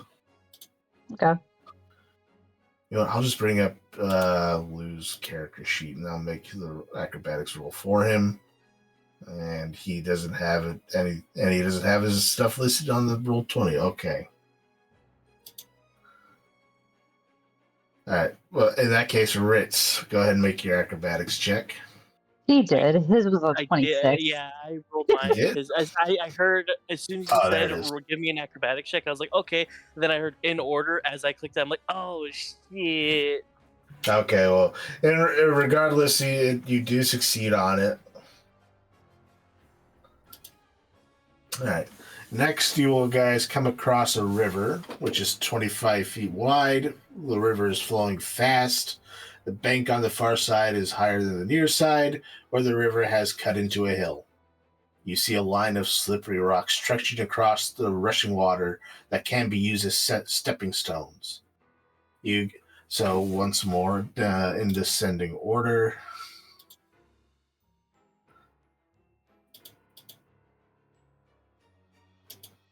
We'll go down to Sir Picard. I will need you to give me acrobatics or athletics. I'm gonna stick with acrobatics. 23. All right. It's fairly it's fairly easy for you. You recall your youth running through the trees, having adventures in your mind.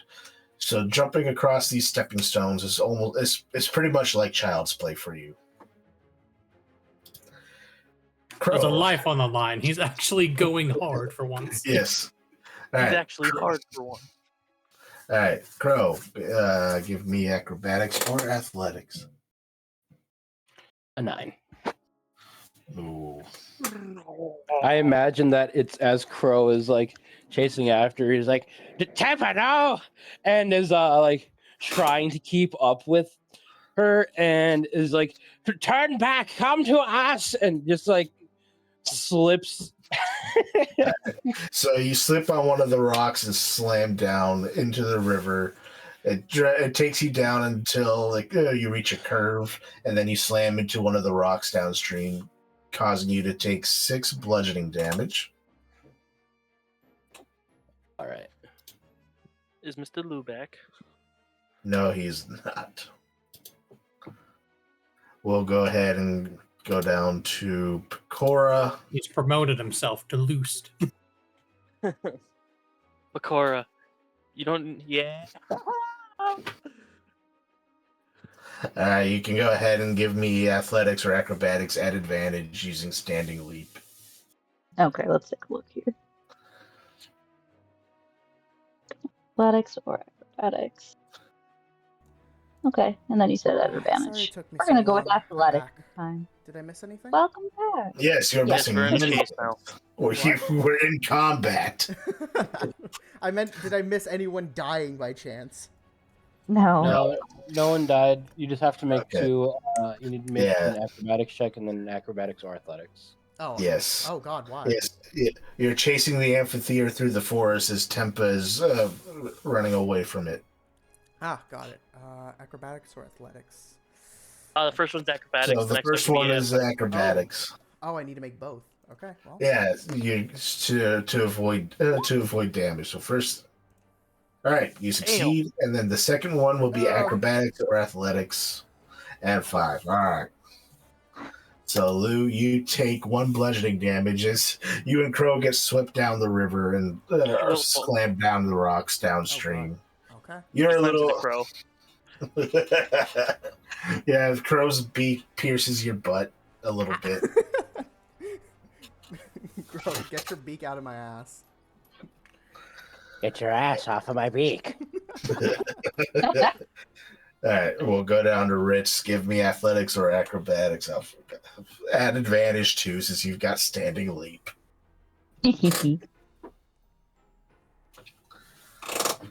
Oh, damn. Unfortunately, when you try to copy Pecora, you accidentally slip on the rocks too, and you take 5 bludgeoning damage. Cool. I have 2 fucking. All right. So the only 2 that succeeded were Picard and Pecora. Let me see here.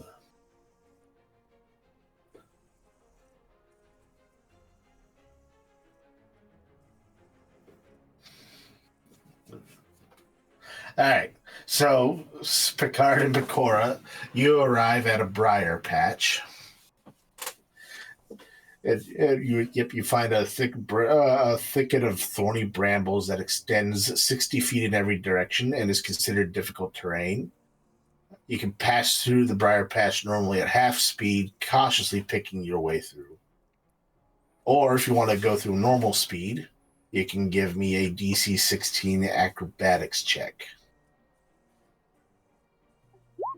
I'm gonna do the acrobatics check. All right. Because I don't think I have anything to help me out there. So here we go. Nice. Yeah, Picard is on it tonight. Holy Hell shit, yeah, yes, Picard. he is.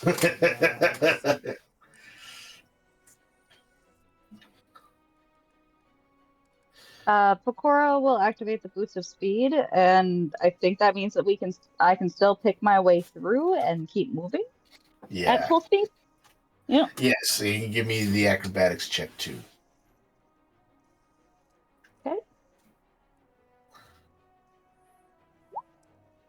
Oh, Ooh. well, that wasn't supposed to be like that. The but D6. Add the D6. All right, we'll roll the d6 with it. No. Still a no. Still no. You do have a free reroll from the last session too. We'll do it one. We'll do it. I don't think it's gonna help, but we'll do it. Oh, it did. Oh, okay. All right. So Sir Picard and Cora, you both succeed on the check here, and so I will go ahead and bring up this map for the two of you first, since I will need to have everyone. Since I will need to have everyone else roll to get to the briar patch first. So you guys can play. So the two of you can place your tokens right here. I'll bring up everything else as well.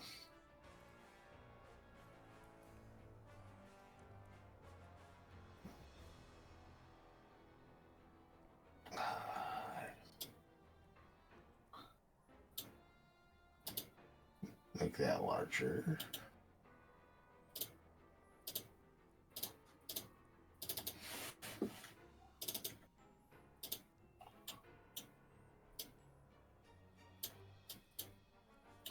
All right, so while the two of you are there, the rest of you will need to make your way to the briar patch.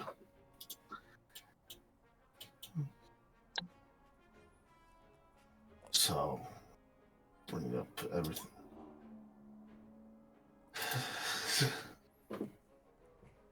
Bathroom break. All right. So, first one to make their check on the briar patch would be Crow.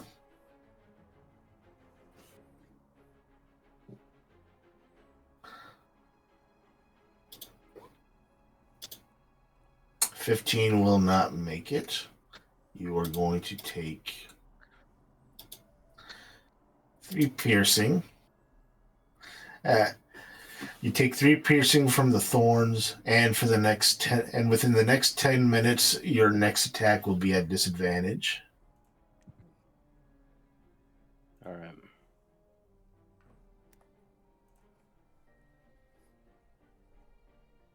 And then I need to do this because that actually does go into my health. So I'm good. On the cause fear. All right. And then Lou, you can go ahead and make your acrobatics check through the briar patch. I have my doubts about this, but let's give it a shot. Where can I find that? Lou might surprise you. Oh, almost a nat 20, but it's an 8. Yep. You also take 6 piercing damage. There goes my 10 hit points. And finally, Ritz. Now, since I have 40 feet of movement, if I dash and bonus action dash and spend half my movement to go safe, I will say that you would need to make the acrobatics at disadvantage if you just speed racer your way through. You'd look like I'm sure, like at the end, you'd look like one of those needle holder things for like sewing or seams for like. So, Pin cushion? yep, you look like a pincushion. Take 5 piercing. So the 3. Damage. Cool. Yep. You took 5 piercing damage. And so the 3 of you will have disadvantage on your next attack made within the next 10 minutes.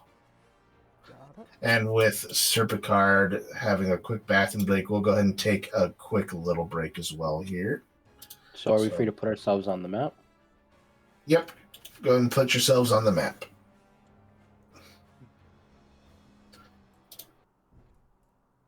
And we're going to take a quick break. I'm going to get something to drink, and we'll be right back in 10 minutes. I'm going to grab a snack then. Yes. And please, no more discussions about no words, please. Okay. I'll be right back. I hope. Please don't. Please don't, guys. I'm begging you. I'm begging you. So how's everyone else's weekend starting off?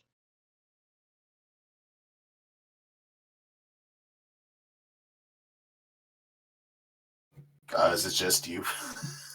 It might be just me. Hold up. Yeah, I'll be quick about it. I won't leave you alone too long. Yeah, it's just me. Oh well. All right.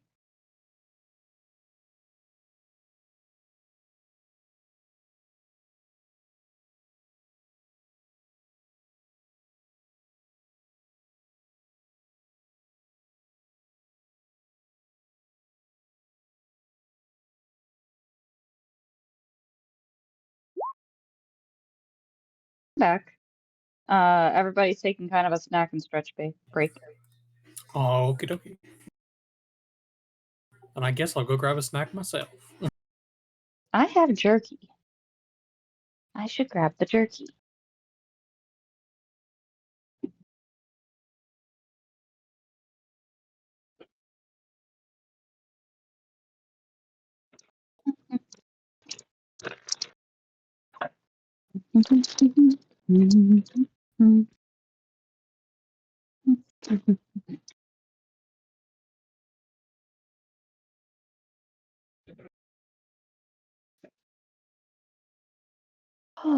Don't discuss any naughty words, he says, and then everybody immediately goes quiet. That is entertaining, I'm not gonna lie. Probably not entertaining for anyone watching the video, though. But yeah, fun fact. 23 floors, so I mean, there's no 13th floor on a building technically, but I think the floors still count as the floors. So approximately 230 feet up, and food tastes different. That's the whole thing. Which kind of makes me sad. I really like jerky, but it definitely tastes different.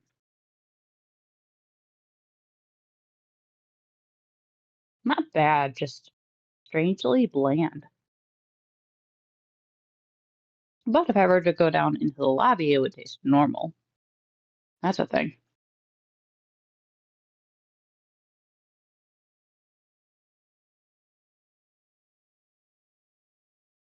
What's really weird is the elevator ride. So you can feel the pressure literally like shift in your inner ear as you go up and you go down. It's wild. Only place around here that I've had that happen. Otherwise, if I'm not, in the equivalent of a skyscraper, is going up to Duluth, because you actually go up and then you go down. So the pressure change is very noticeable. I'm back. Welcome back. I've been chatting into the void in case anyone actually watches these videos. That's not us. I'm listening. So topic was that the change in altitude changes how food and like beverages taste. Really? Because the higher you go, the drier the air is. So being approximately 230 feet up, being on the 23rd floor, might be 240 because I don't understand the whole math behind the no floor 13 in hotels. Like I understand the lore, I just don't understand the math of like how that affects floors. Wait. I don't understand the lore or the math. What's this lore about no 13th floor? So big thing with the no 13th floor is 13 is just supposed to be a really bad number. Really bad things would happen if you had a 13th floor, so on and so forth. There's a deeper lore behind that that has to do with for lack of vocabulary at the moment, sexism. But it's like how they say Friday the 13th is a bad luck day. Um, Oh. it's like in that level of lore. But yeah, and then I was talking about how the only other place in Minnesota that I've had this happen.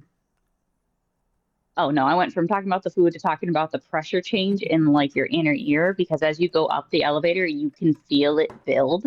Yes, that Um, actually. I went to the CN Tower once, if you happen to know. It's like this big needle-like tower. And okay. as I was going up the elevator, I felt the pressure change. I felt it directly in my ears. Yep. So fun fact, we probably actually felt that, or our characters felt that in Humblewood when we originally entered Alderheart. Ooh. Oh, I should have worked that into how Lou feels, getting all grouchy because his ears are ringing. Well, the irony is that may have also messed with Pecora. Oh, That would explain why her rolls were all so shitty. sensitive ears, I'm guessing, because she's a deer. Uh, she's never really been that far off the ground. Fair enough. So she's in a crowded, loud place up, like in a higher altitude. Sitting here, like, okay, that would make sense. But the only other place in Minnesota I've had that happen is when I went up to Duluth. So to go up to Duluth, you actually climb in altitude, and then Duluth as a city itself is down closer to water level. So you go up, you build that pressure, and then you go down and you just drop that pressure, and it legitimately makes your ears plug, and you have to pop them a little bit to actually be able to hear normal. Okay. Man, I should travel more. That actually sounds like a really cool experience. Is it like a ravine or a valley where Duluth is? I think it's technically a delta, but I feel like that's the wrong term.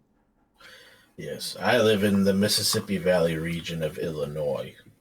So it's a nice place to visit. It's very pretty in the fall. Definitely don't live in Illinois. I do not recommend it. As long as you're not Ohio, you're fine. Yes. Wait, it's honestly, all Ohio? Always has been. Then again, I suppose there would be an argument that you don't want to go down to Florida either, but I know, Gator, that's your long-term plan. Why don't people like going down to Florida? I hear it's very nice to live there. I don't know. The hurricanes, the flooding, the Well, we get flooding here too. Interesting. The interesting neighbors, the backyard surprises of literal gators the size like bigger than humans. There are plenty of reasons. I don't know if it's a legitimate clip, but I saw a news article about someone a Florida man trying to baptize, I think it was an alligator with iced tea, if I remember correctly. Oh, God. Florida man is something, man. I intend to be a Florida man.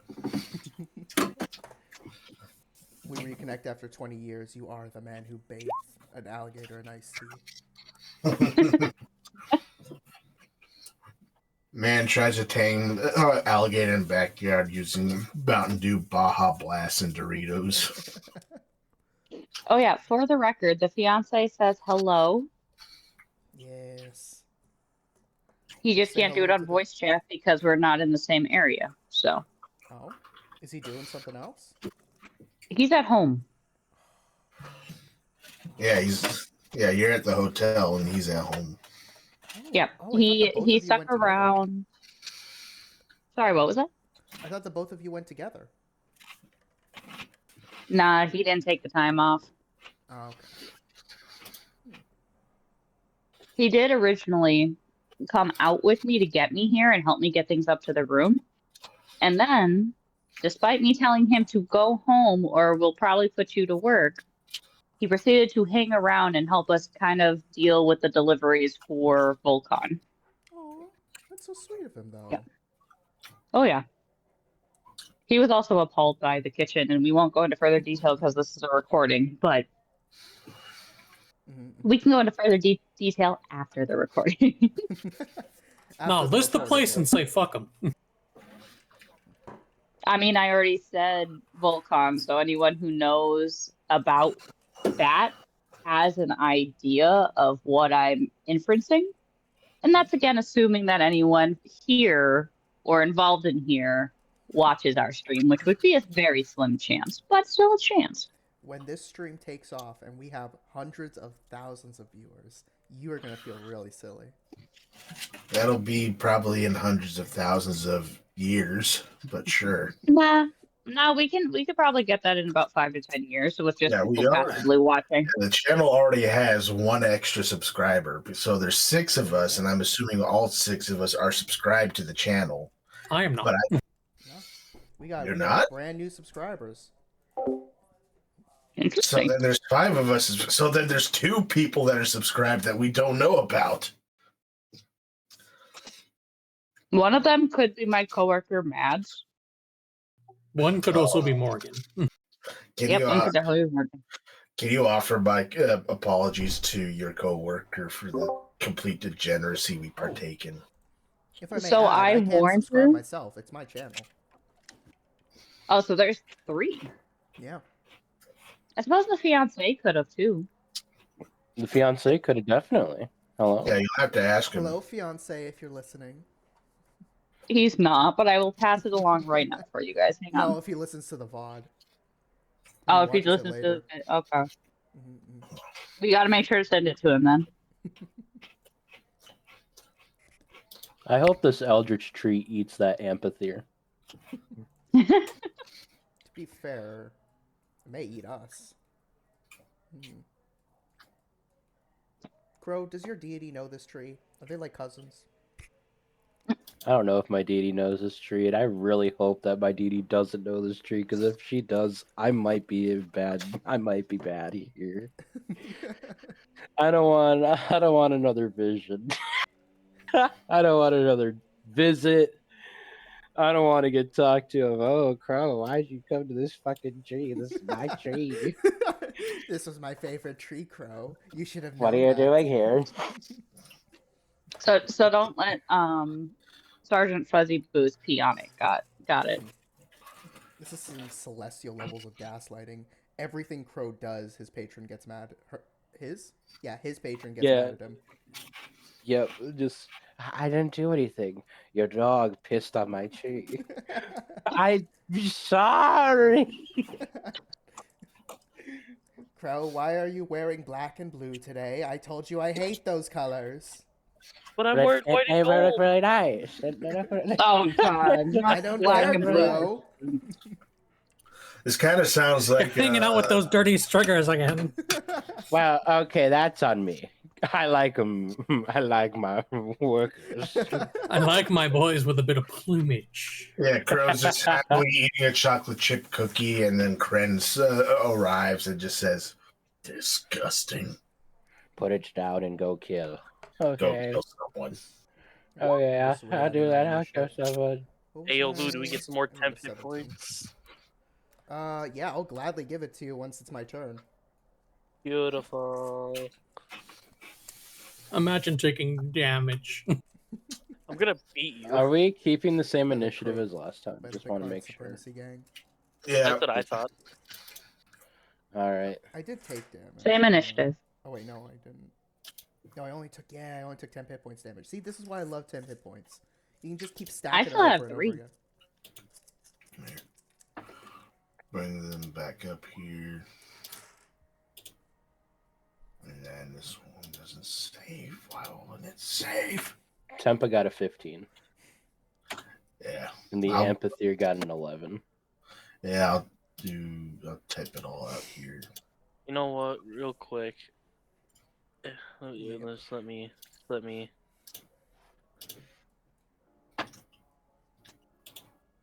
you doing, Ritz?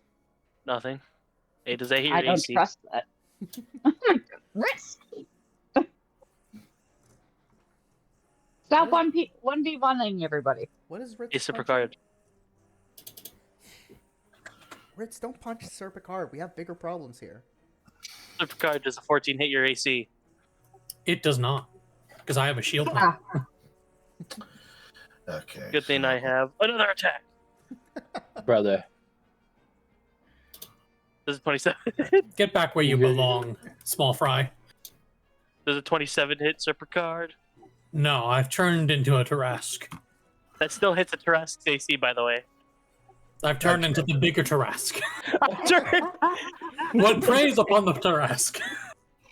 I've become I do the have great spikes on my hungering back. void. There's 3 R's and 3 S's in that Trask. And then Technically, your first type would have disadvantage, so you should. The letters rearrange and it spells out Thrask. Ugh.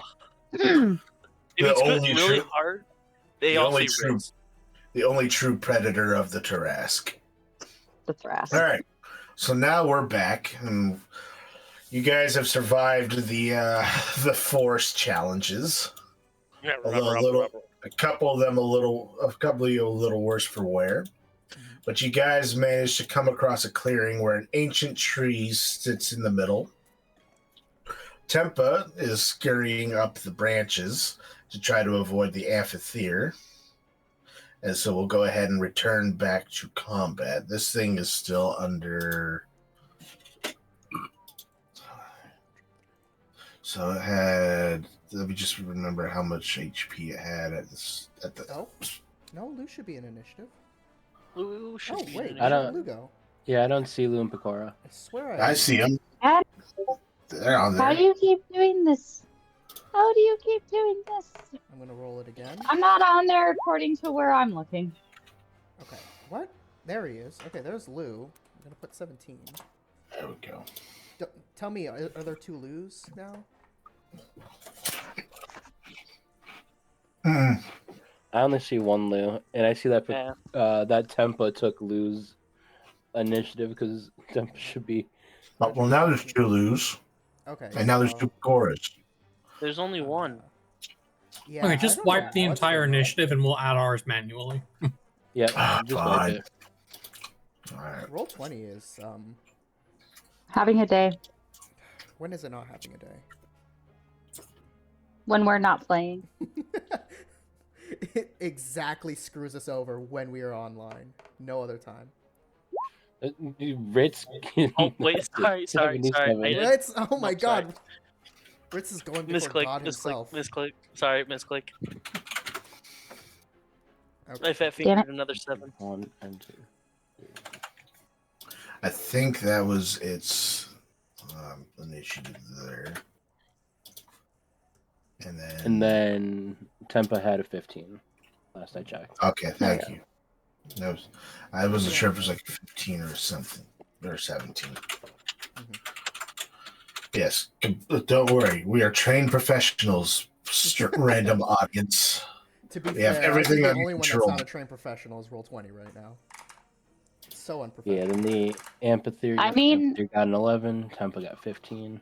All right, and then I I'll mean, do the more sort it hiccups we run all. into and solve, the more we are considered more adept All at right, it. all right. Top of the order time with Cerbicard. All right, so what do we see? Stop eating. I didn't think you'd ask a question. Why would I? Yeah, we just arrived on this map and you haven't told us what's going on. Gotta be on your toes, Gator. Oh, sorry. That's Gator eating is the amphitheater eating Tempa right now. Attempting to Oh, be tempo right now. I didn't know that you were gonna be here so soon. Please, at least let me finish my meal. So you come up to a gathering past the briar patch, a clearing in the past the briar patch, where an ancient tree stretches up into the sky. Its great branches brush the ground, and you can see that Tempa is scurrying up the top where she appears to have a little tree house set up where that blue light is. Just imagine it as a tree house and not a mystical blue light, please. Okay. I can I try. can see it now. Thank you. And the amphitheater is currently trying to make its way up the tree in an attempt to chase after Tempa. Why is there a yellow light? Come on. Don't worry about it. Let me cook. Don't worry about it. So I Bless you. bonus action, I will give a bardic inspiration this time to Perfect. Lou. It's so messy. We're gonna give it to Lou this time, Oh, appreciate it. Oh, and I will move. Oops, 30 feet up, and I have no spells that actually affect this guy. So I will just minor illusion. What's the range on this? 30 feet in front of me, so at this tree on the map. I'm going to make the sound. I'm going to minor illusion the sound of it falling over with a crash, a thunderous crash. Try and get the amphitheater's attention. Okay. Let's go ahead and do a perception check on this good old amphitheater. Yeah, if he wants to make a check, it is a DC 12 he has to beat. And he beats it with a 13. So he'll know the sound, but he will know that it is not, in fact, real. Yes, this creature with a 5 intelligence is able to understand the concept of deception. Somehow. Alright, anything else? Alright, that is your turn. Crow. Is my cause fear still active on it, considering the distance we ran? Yeah, is there a range for the spell if it go... Well, It doesn't have anything out of range, but it does. It only lasts a minute. Yeah, let me see. How long were we running in the forest for? That was my question. Because if we were going round based and only 3 rounds have passed, then I'd still have 6 rounds of it up. But if we were in there for more than a minute chasing after, then it would not be up. Yeah, I would say after... excuse me. Well, we're in a... that's a good question.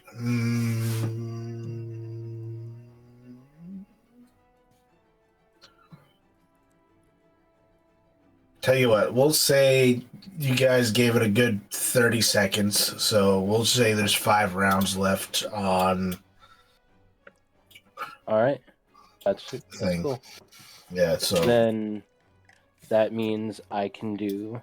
So I lost my 10 hit points there, and I know Lee said you were going to get him, but I don't think Crow's going to wait.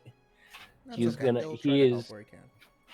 very much now feral at this moment, trying to chase after in both a mixture of panic and fury for Tempa's safety. So he is going to use a bonus action to go into his beast form, and as he does, he is just going to use the action to dash, try to get 60 feet ahead, and try to run towards Tempa as he's just shouting, Tempa!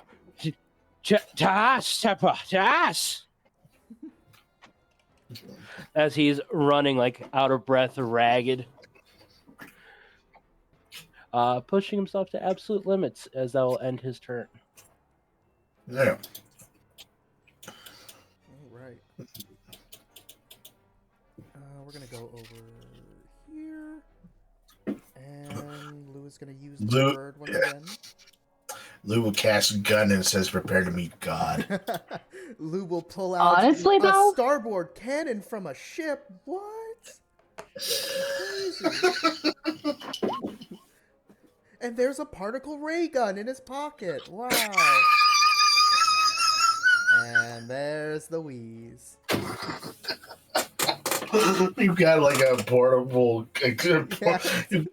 particle accelerator from your pocket. Oh, what's this? A gravity gun from Half-Life? Oh my god, is that a nuke grenade from Fallout? When did he pick that up? The holy hand grenade. From Worms. That is going to be 6 temporary hit points to Pecora and to Ritz. And Why, thank you. Absolutely. Thank you very much. Gotta 6. keep our tanks on the front lines.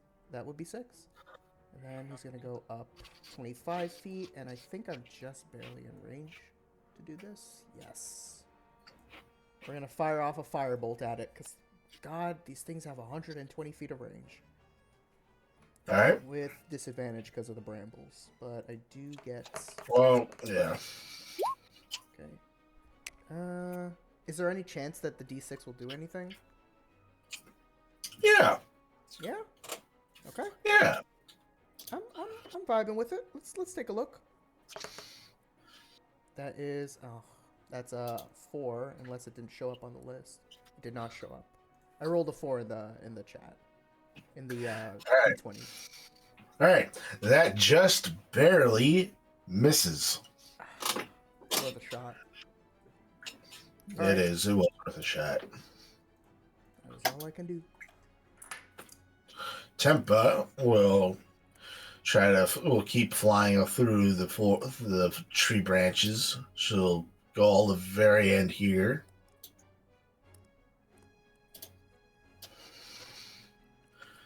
And that's a little too far for the amphitheater to go. And so cause fear just says that it has to keep away from Crow, right?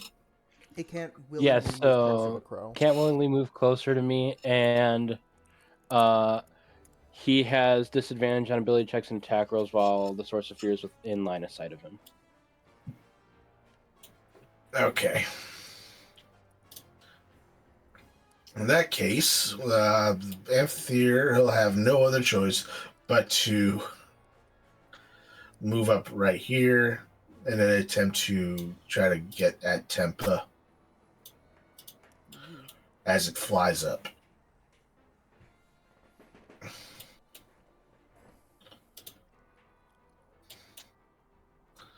And we'll have Pecora. So I got a question. Yeah. If Pecora were to run back the 15 feet and pick up Ritz, that would be counted as an action, and I would not be able to dash, correct? I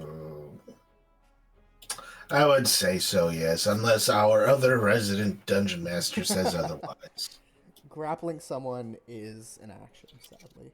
I Even generally if say it's- if they're conscious, action, unconscious, bonus action. Oh, that is an option. That's generally how I rule it. Would it be acceptable if Ritz is with the program, if he would like to do this, to have Ritz move to Pecora and then have Pecora dash?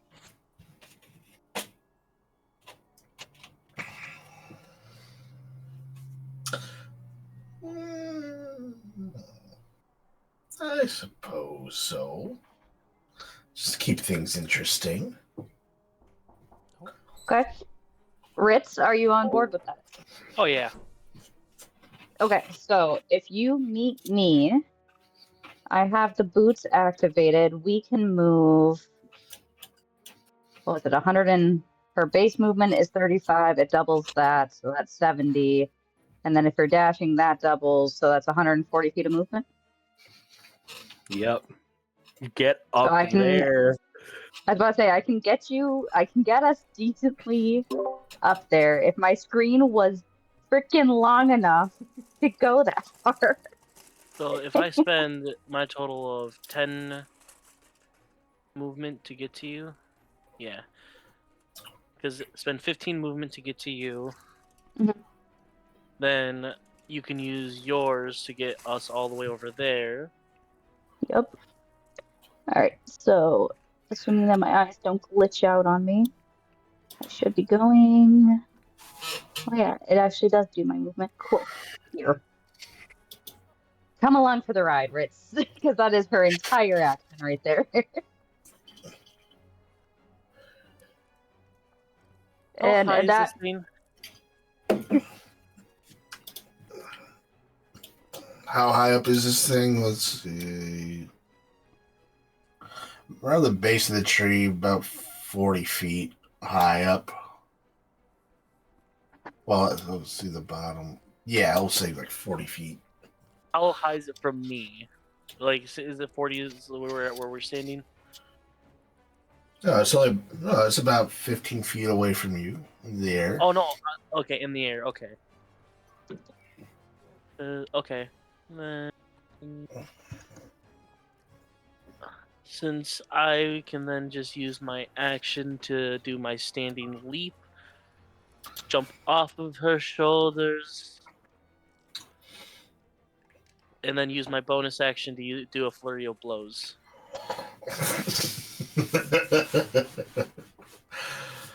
All right. So you guys remember, if you ever watched Wall-E, the scene with that malfunctioning massage robot attacking those security droids? I just imagine that. Just Ritz going right up to him. Does a 19 hit? A 19 hits, yeah. And then roll basic. And 15 to hit. That's a hit. Alrighty.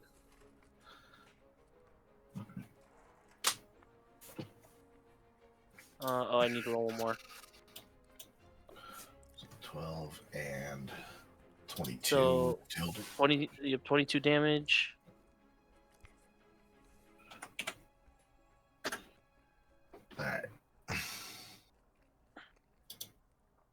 And I'm gonna use the rest of my movement to just try and not be on the edge, like try and get closer onto the thing. All right. not be on the edge where it can just Yeah. lift you off. Yep. All right. Give me animal handling or give me a grapple check. What is my animal handling? In all honesty, animal handling's better. My grapple is 0. All right, do it. 18. It's kind of weird that your grapple is 0. All right. It's my athletics. My athletics is 0. I have 10 to my Okay. strength. Okay. All right.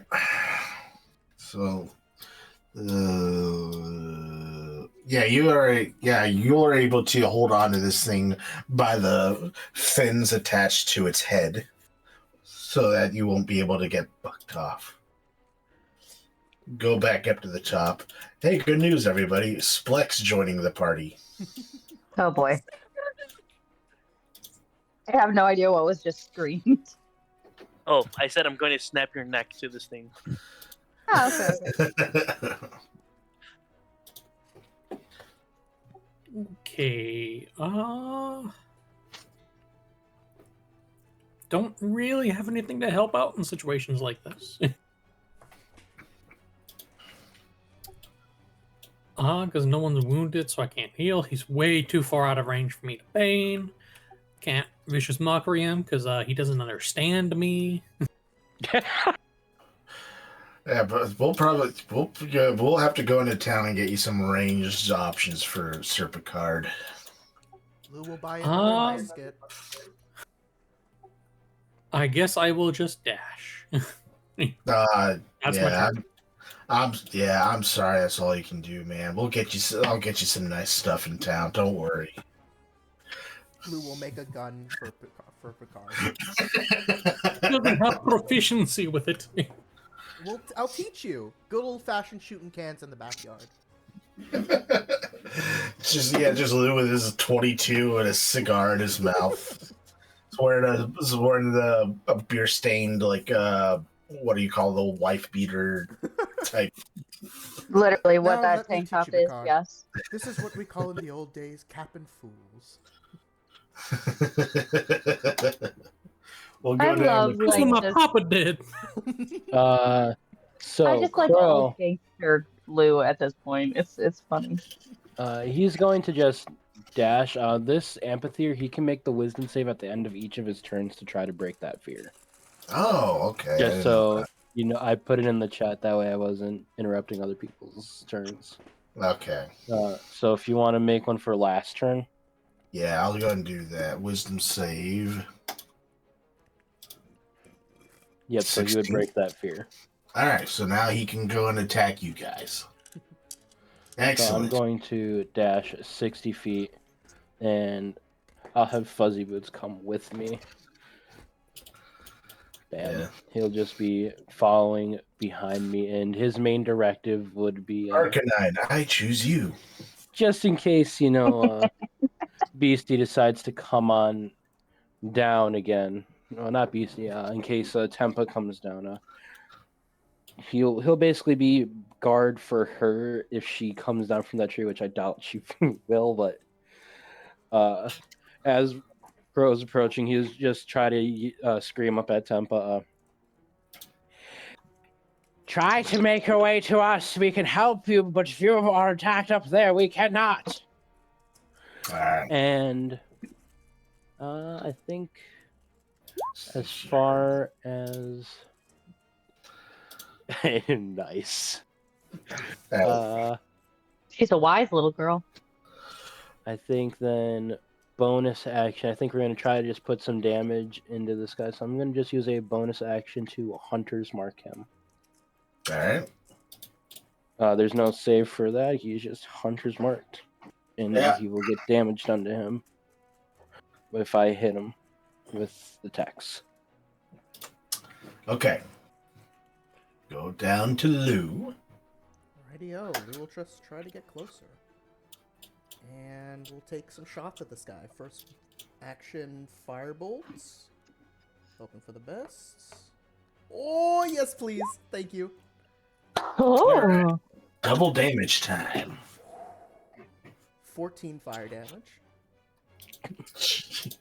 That was a really good roll. I'm really happy with that. And then we're going to do bonus action, Force Ballista, to hit this bad boy. Again. Hopefully. Nope. Doesn't look like it's going to hit. Nope. 9 does not make it. Oh, well. All right. That's all I can do. All right, now it's time for some now it's Spleck time. It's Spleck o'clock. It's Spleck o'clock.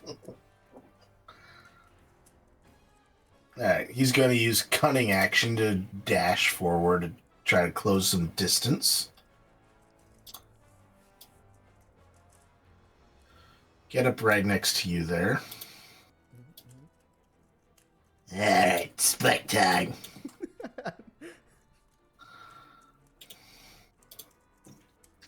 And Spleck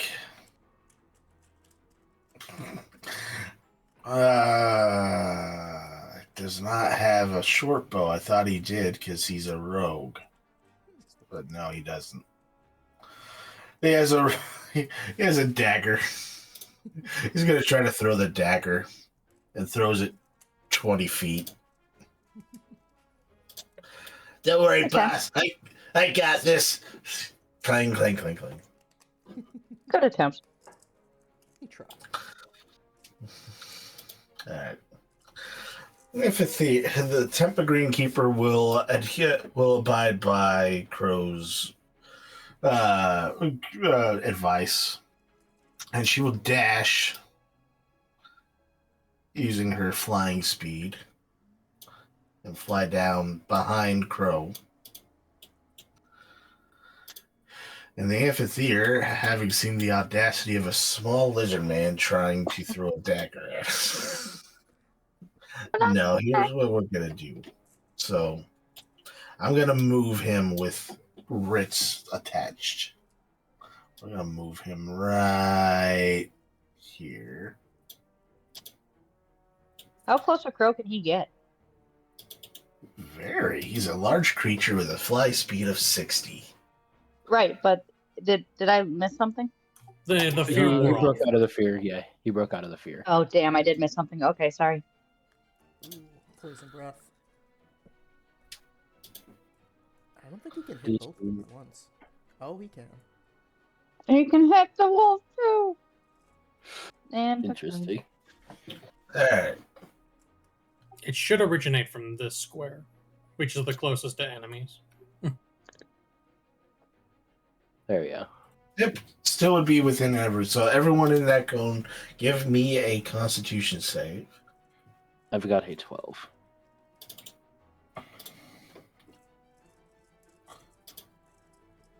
Oh no. I'll roll for the wolf too. Oh, I was gonna pull up his thing and do that. Yeah. Yep. And then Serpicard, give me that Constitution save. I got a 6.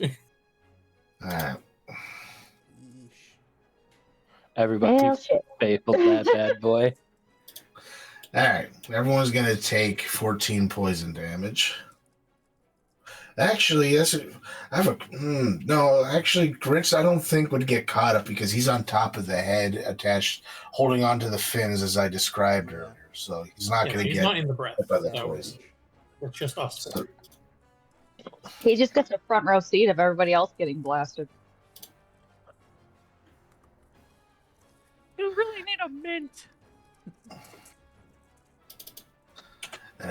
Tempa's not looking too good, and neither is the wolf. Oh yeah, I can edit that. Yeah, there we go. He's not looking great. All right. That's the amphitheater's turn. Head down to Pecora. Okay. I will say that this thing's hovering a little, about 5 feet above the ground, so it gets, so it can use its breath more effectively against all of the targets.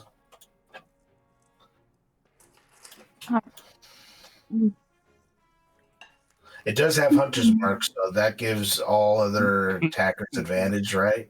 No. No, No, and I cast the spell. that Does additional hun- damage on attacks. That's it. Yeah, and my Hunter's Mark drops because I took that damage and had to make a con save because it's a concentration check. Okay.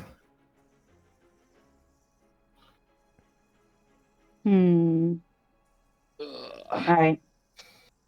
Imagine a first level spell giving advantage to all attacks. Put it be any spell. So we're 5 feet up. Of course, 5'5". She could technically strike it with melee, correct? Yes. Okay. It's like if it's just flying 5 feet above the ground, then yeah. Here's hoping the sword works. It's working. It's definitely Yeah. working. That fucking That works. shit. Smite on that shit. And Oh! we're gonna smite. I know that damage Baby. is shit, but we are gonna smite. Question is, do I hit it from there, or did I actually manage to move it into my attacks like I have been trying to do? You also have to throw an Does additional Searing D8 on Sacred top of that. Design- An additional D8? Yeah, because you crit. You rolled 1d8, and you rolled a 2 on your d8 plus 2. You need to roll an No, it's additional 2d8 from the first level. So it'd be 4 No. Her attack. Yeah, attack was her only original 1d8. attack. She needs to add one more. Oh, D8 right. to that attack.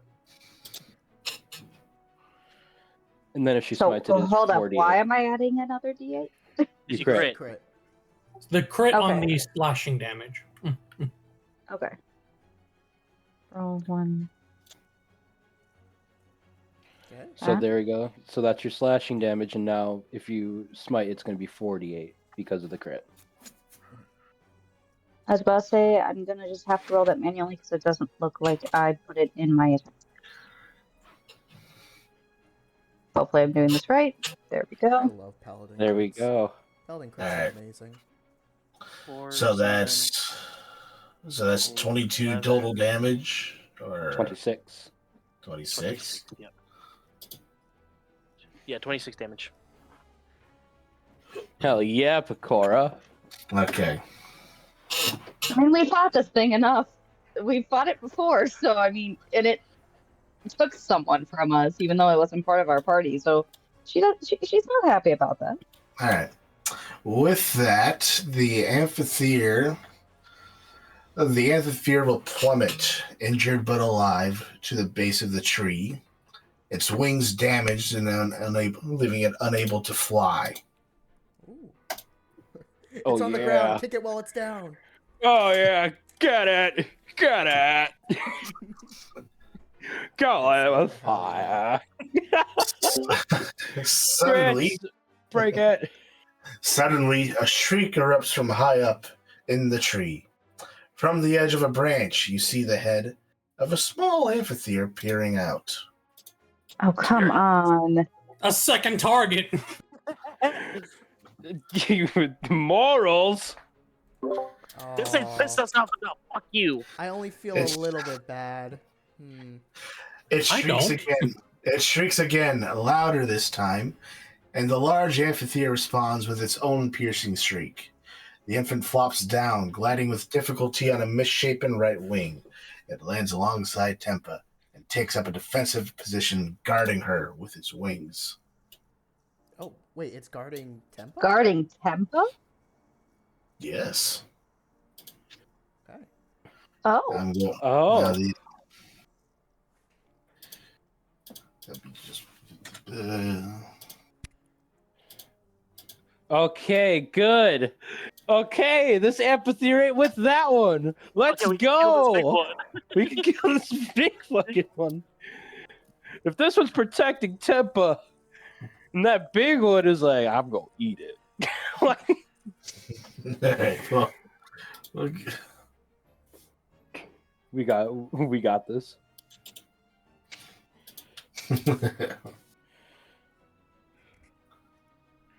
I don't understand. What is going on? Getting a weird idea? Is that the amphitheater's baby? It could be. That's what I was thinking. It's a smaller amphitheater. That's what I thought. Yeah, but that might be like racist. What I'm against- then assuming why- is Tempa saved the child for some reason. Then the mama came looking for it, which is why she's been attacking people down here, and doesn't want to leave because, of course, this one's probably far more protective. Yeah. Well, yeah, but then why attack Tempa? Well, Because she's no, looking for the it's- baby. It's the Can not. we sense do an probably insight? The scent of the baby is on Tempa if she's the one who saved it. Yeah. I'm Yes. just curious. So, Hmm. yes, the answer. Okay. I'm sorry. I just. Ah!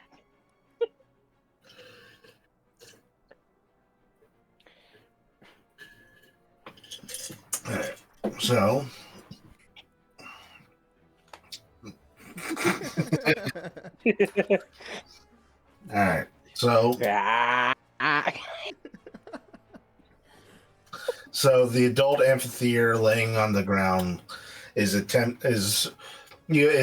shrieking towards the baby in an attempt to get it to come over. However, Tempa is trying to stand between the infant and the adult. She turns to the party. It can't take him. Just look at him. He won't survive out on the coast with his damaged wing. Please do something. And you can see that the right wing does appear to have suffered some damage.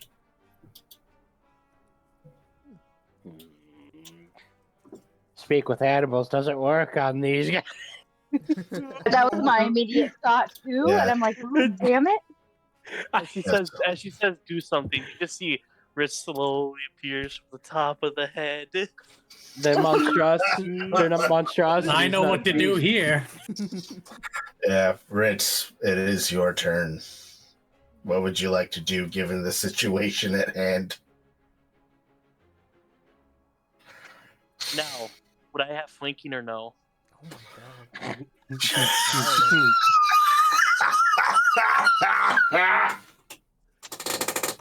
God.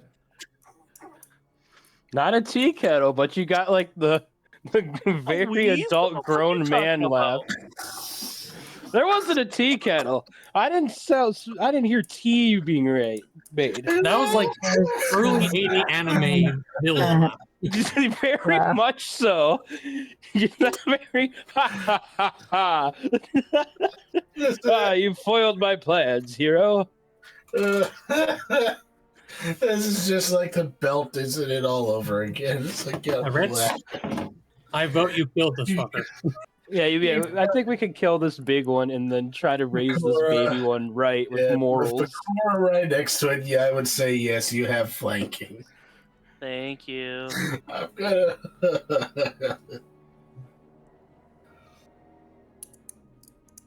Oh, sweet Jesus. Only 2. Okay, but that's better. Oh, no. Oh. And now damage time. It's time. I'm gonna snap its neck. I was about to say, you did threaten you were going to snap its neck, so here we are. All right. Do I snap its neck, DM? Literally, Yes. in a feat of magic, Rich somehow snaps this fucking giant thing. It's a snake. I don't know how I snap its neck, but just I don't know what I snap. Is it here? Is it here? its head goes. The head goes does a 180. Oh, It's God, looking at no. you. It's looking at you, and then all of a sudden, its head is just turned upside down.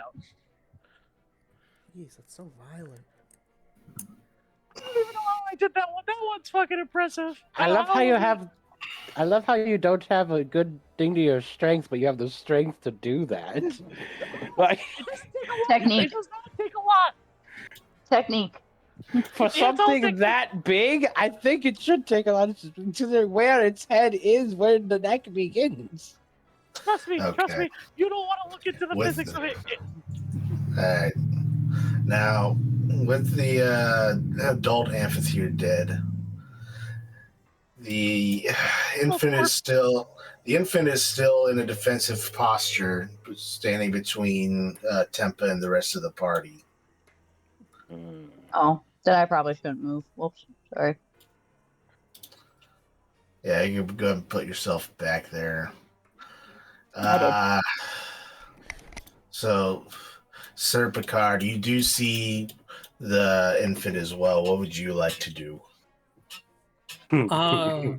So the baby is about to attack someone, right?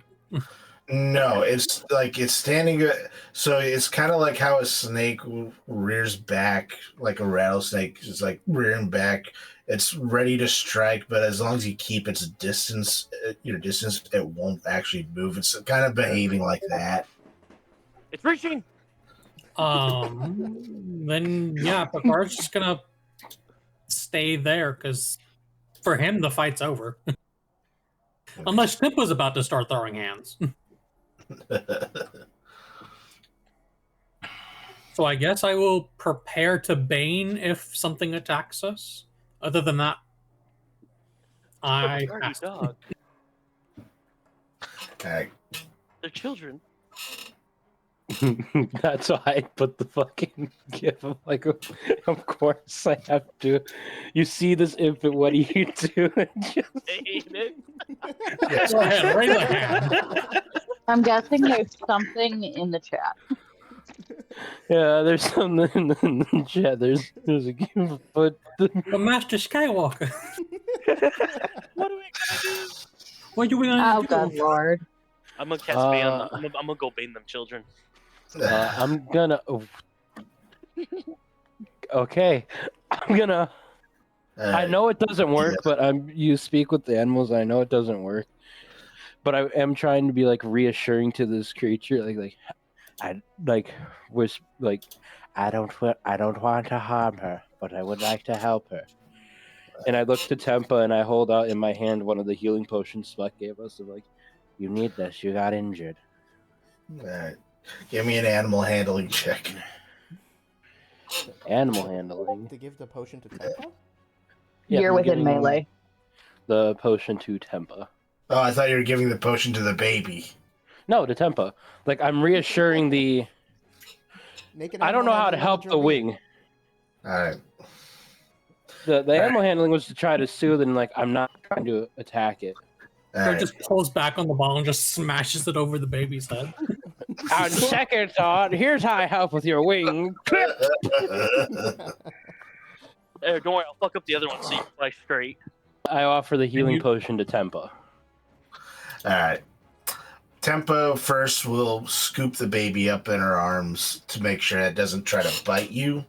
And I will say combat has concluded. No, let's go sell this fucking body. Yeah. We can probably get a lot of money from it. I don't say that. I don't say that. I don't say that. I'm kidding. I'm sorry. Well, Careful, It's you got also that a character true voice. fact, It makes too. it canon. It is a true fact. We could sell the. Okay. we could try eating empathy. Hmm, All that right. doesn't not sound that too good. tasty. All right. So, with that, Tempo will take the potion of healing and ask, I suppose you'll want answers. Oh God, Well- she's British. We did come here for them, yes. Oh, please, that? Mr. Triggerfish, you're 2 steps removed from England as a Canadian. Haven't been That colonized was yet, the French. motherfucker. We do. I'm coming over there. Let's go. I'll colonize Actually, you were myself. widely colonized up there. We Yeah, the do British, I mean. want answers, but first and foremost, are you okay?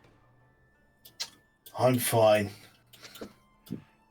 Just a little wistful wear. She'll drink the healing potion. 2d4 plus 2. Little. Oh, nice. Splek, that's the Good. good stuff. That's the secret Yeah. sauce. Spec, you sure you didn't put a little extra something in there? Turns out Splat can make not total trash. Spleck gets to see. So guys, legit low. Spleck gets to see a potion he made actually help someone in need for the first time. Yeah. How does Spleck feel? Yeah. Yes. Probably. Yes, Spleck will approach and see his potion that works incredibly well as that heals this small child. He'll immediately clutch his chest. Oh no. He'll go to What the happened ground. in Humblewood, they say. He'll- Spleck's he'll heart fall. grew 3 sizes He, that fall, day. he falls prone to the ground. I don't think anyone here's a first responder. Something's happening. Splek, it's not the big one. Don't go to the light. He looks up to Lou and says, "Boss, What you're feeling I- there is a sense I'm of doing pride. CPR. It shouldn't hurt as much. feeling." His heart, it's growing 3 sizes. Oh, I didn't mean to roll that 4 times. He's going into I'm not cardiac CPR. arrest. We need him to roll an insight check and a deception check. If his insight beats his deception, he can see the goodness in himself. If his deception beats his insight, he sees that this is not working. Or we This can is make him roll not a worth death it. saving throw and see what happens there. I think I was that about was to say, happening he anyway. I think He is he's actually dying. helping the orphans. He just, it's like Stitch just falling down on the ground and freaking out. It's like, "Are you okay, Spleck?" And he's like, he's got his arm up.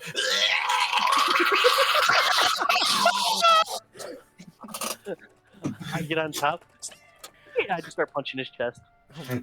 Oh god. Are the compressions good? Do a medicine check. Is your friend going to be all right? He's just dramatic. He does that all the time. I'm dying. It's That's middle good. of the road. Die quieter, Spleck. We're trying to do business. Yeah, this is new for me too. Black, we want the lore. Shut the fuck up. I can't breathe.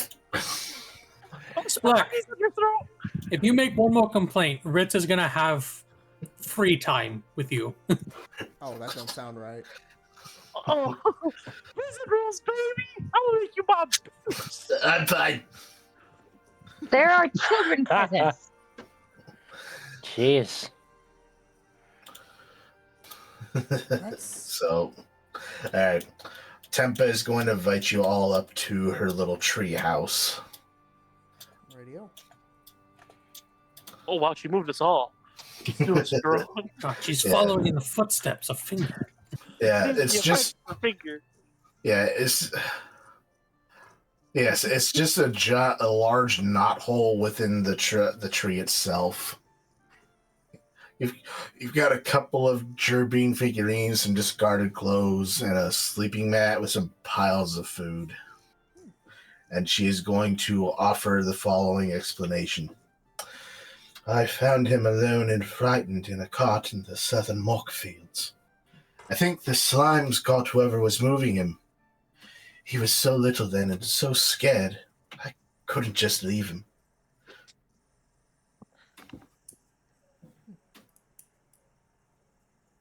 So, you took the little thing in?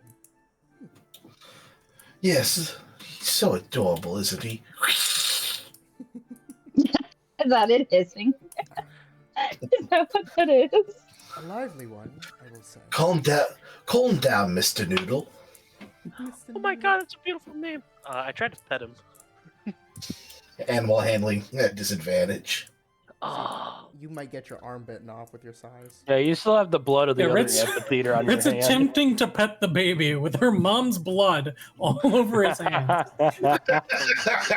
Here, little child. It's all good. Oh God! Almost a nat It's 20. just tribal war paint, Bullshit. baby. That's more of a nat 20. That's so bullshit. Alright, Die was Chomp cocked. chomp. you take 14 damage as this thing bites you. I'm going to redirect. I'm going to reduce that by. You redirect it to Spleck. Reflect attack. Ow! He's not drunken fist. But that would be just 13. the So cruel. So you take 1 damage. Oh, it doesn't even hit me. The attack's 12. It doesn't even hit me. Is that how that works? Now you It does like attack. you're reaching out. You made yourself Oh, an fair enough. opportunity attack. Fair enough. Yeah, she'll chastise her. You're a biter. Oh, you're so adorable. Be careful. He's only bonded to me. So, Is that why you can fly? It's the darndest thing. I've been spending so much time with him. One day I just discovered that he has the ability to give me magic. And I was able to fly. At first I didn't know he was magical. I was trying to pull him out of the cot, and the next thing I knew, I was flying. Maybe I got a little carried away flying around. It ain't every day you get to, fly. Sure enough, someone saw me. I was afraid of what people would do, so I hid him near the farm at first. But could you imagine if someone like a law got a hold of him? I had to keep him safe, so I found this place while flying around. When people started calling me wind touched, they gave me food, gifts. I guess enough to feed him. So I kept doing it. I thought maybe his wing would heal and grow, but it didn't. Here's the thing, though. The bigger he gets, the less I'm able to fly. I guess they are less magical the older they are.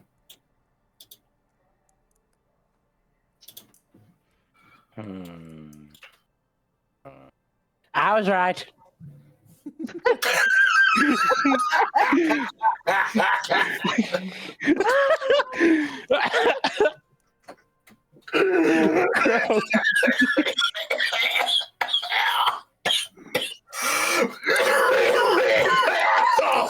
Oh boy!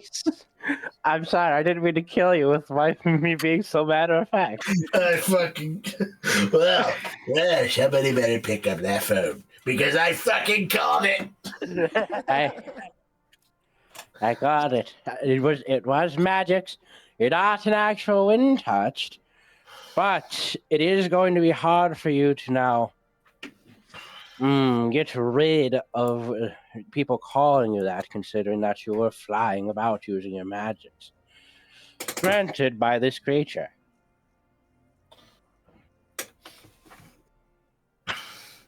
Does anybody else know about him? No, it's just me. I've been keeping him secret. I don't want anyone to take him away. He's so small, and I don't think he'd survive on his own. I don't think he has enough attitude for the both of you. I mean, now that he doesn't have a parent, he might need some to look after him.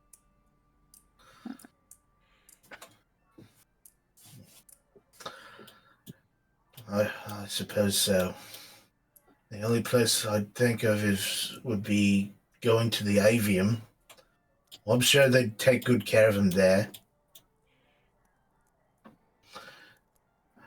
Besides, I don't think a lot of people know about these things.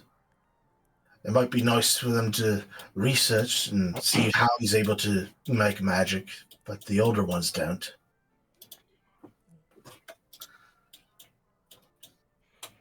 Oh. But I don't know how I feel about leaving my family.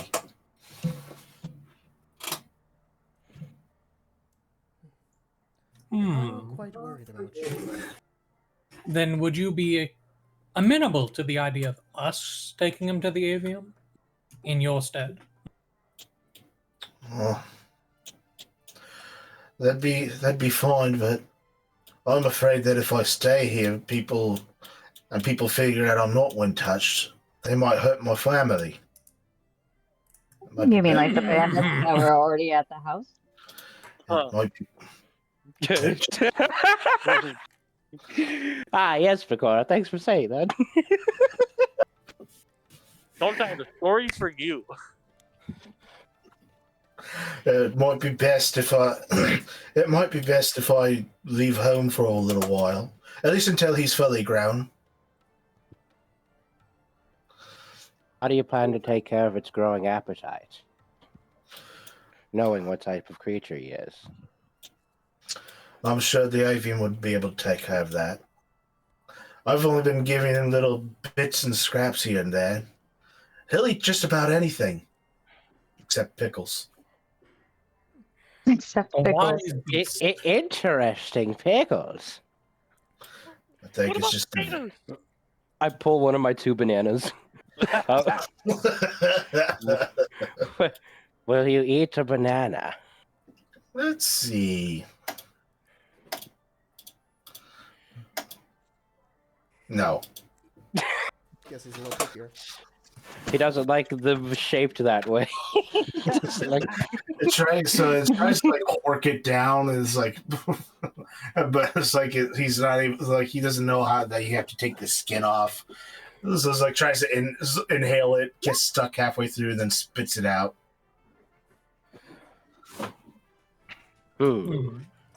I second Pacora's notion. We can escort the two of you to the avium.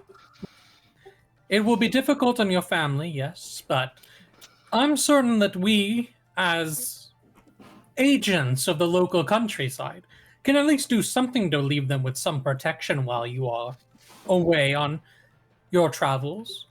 And that way we can more naturally come up with a reason as to why you stopped flying. That's very good. Well, I'll have to address the town directly, though. Say that I can't fly no more. Don't say that right now. I suggest that we simply say that you will be leaving elsewhere to learn the talents of a wind touched elsewhere. And then hopefully, if there's anyone who is after you for some reason, they'll hopefully come after us and not your family.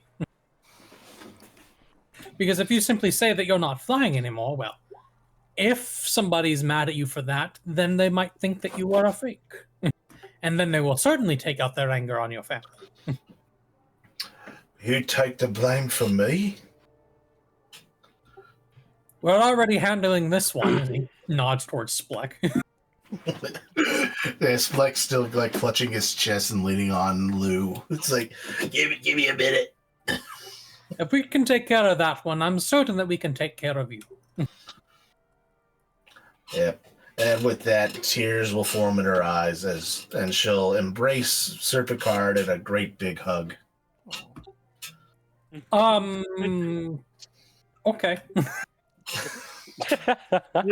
Okay. That is appreciation, Besides- my feathered friend. The first thing I thought of was saying, no, don't cry. And like doing the rubbing on the head. I was like, wait, no, don't do that. I'm going to be rubbing blood all over her. Yeah, Ritz, go outside and clean yourself. No, it makes me stronger. And you are. I bathe in the blood of my enemies. Oh, you we are know. but a You're supposed to child. be white. Yeah. You white Yeah. crap. All right. How Yeah, about Lou will cast Prestidigitation on Ritz. Get rid of the blood. Does absolutely nothing. It's way too It's way too caked on. It's ingrained The into your fresh skin. blood. The fresh I would have blood. to shave and then It's like a snake shedding its skin. there's just always more Pulls blood beneath? off. Yeah. You see an outline of blood and just disappears, and then all of a sudden it's just the same caked on. Yeah, Picard will kind of very hesitantly pat at Tempa's head. All right. She probably only comes up to his probably thigh, if knee. Yeah. She's a tiny little gerbine. Okay. How about you go get your belongings and your little noodles, favorite snacks, and get ready for the road. We'll come back in about, let's say, an hour after we talk with a few of the townspeople to let them know that you're okay. Oh, hey, please let Owen know I'm fine too. I'm sure he'll be glad to know that this whole wind-touched business is over with. He was one of the first people we were thinking of going to see. Yes, don't worry. We'll take care of things so that when you're ready to go, we'll all be ready to go.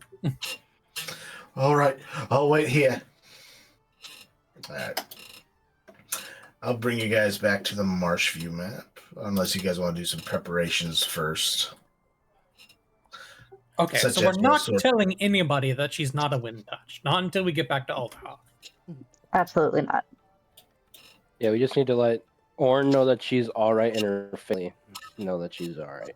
And also speak with whoever's in charge of security and let them know that the Greenkeeper place is probably going to be attacked by more bandits at some point. Because we Yeah. don't know who sent those bandits. Or we make a show of her leaving the town.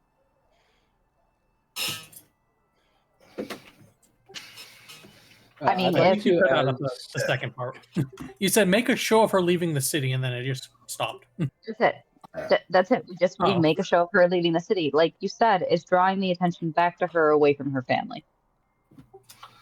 True, but the point is that if they believe that our family is still valuable, they're going to target them.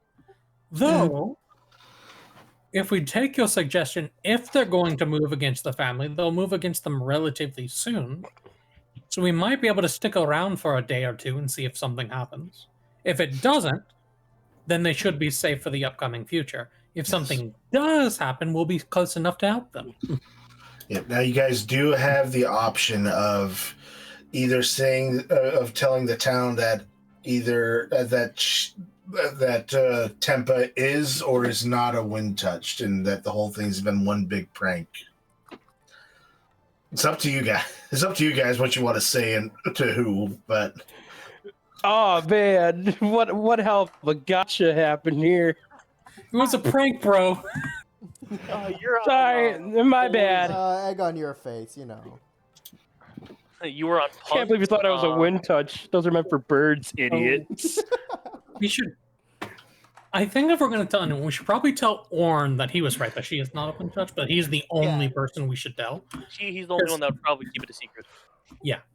And that way he can keep an eye on the Greenkeepers, because he's at least friendly with them. Somewhat.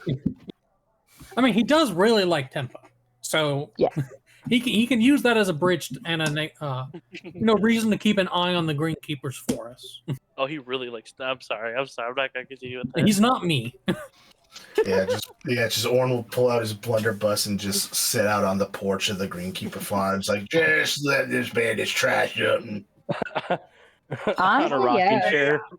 No, Buckwheat He in just his turns mouth. into Harrison Ford. I want a blunderbuss. Long piece of straw.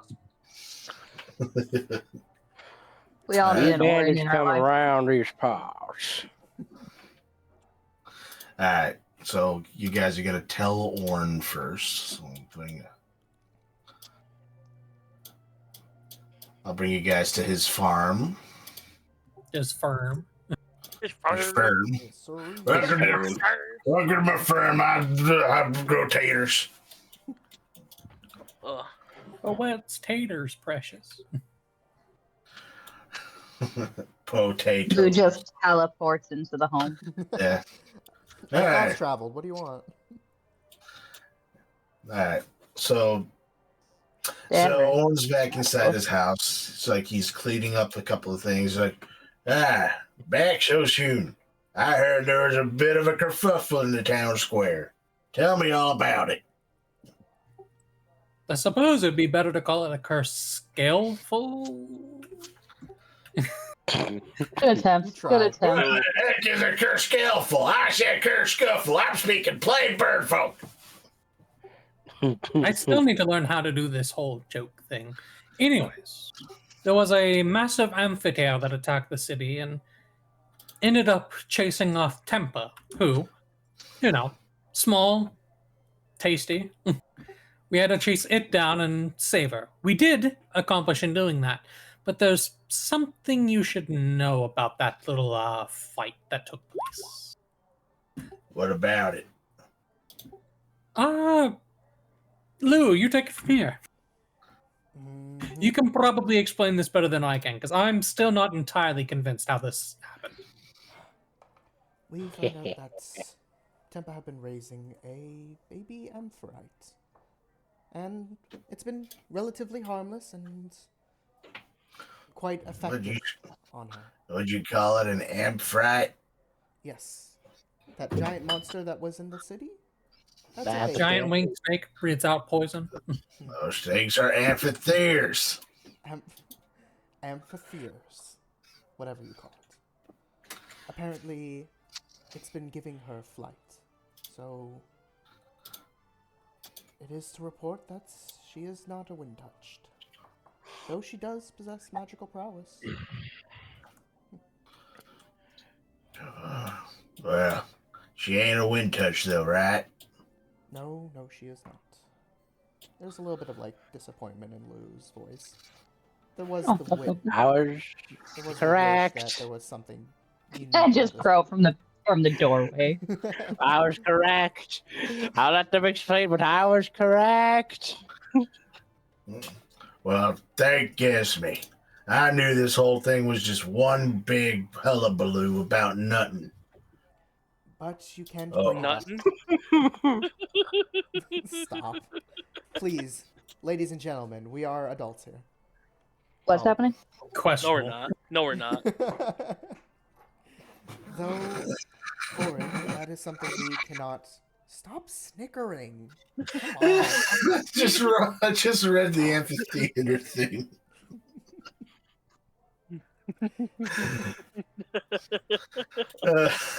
Please continue. Though that is something we cannot bring up with the people. We fear that if we do, it may lead to a lot of backlash at the Greenkeepers' homes.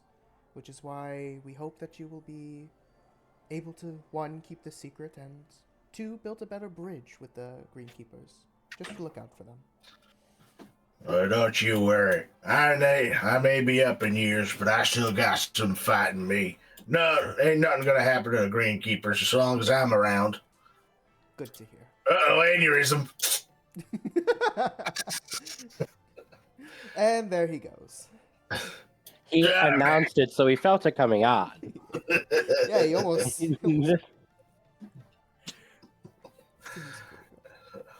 Yeah. Don't you worry, they'll be just fine. I think it'd be best if folks did know that this whole wind touch thing was one big hoax. Sure, there's gonna probably be some groanings and gripings, but the sooner people start moving on out of here, the better.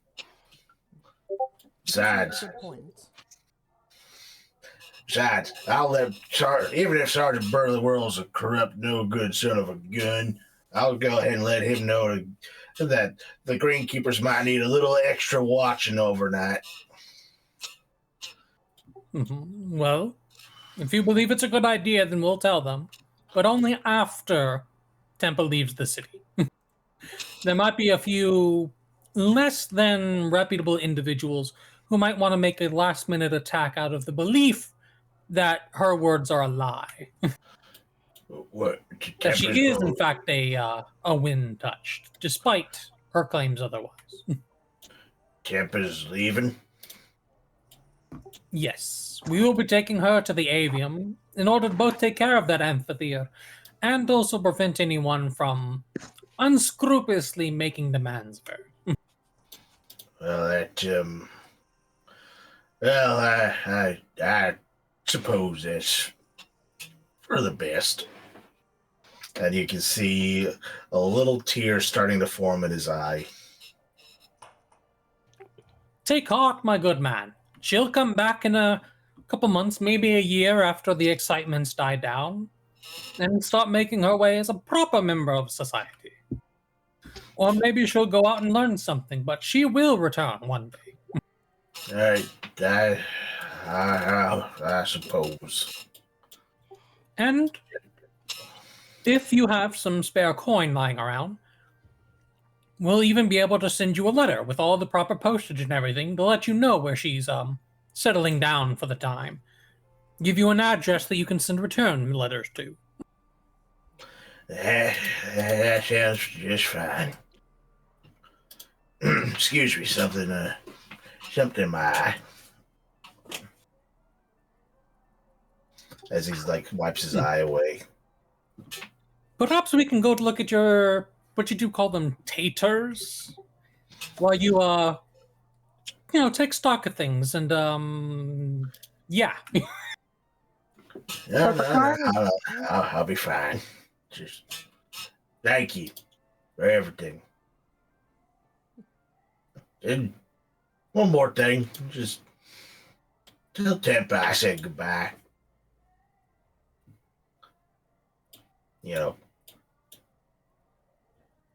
Just so she knows that she's still got a friend over here. Of course. You could come with us to the square and tell her yourself. We'll be setting out within about an hour or so. Sure.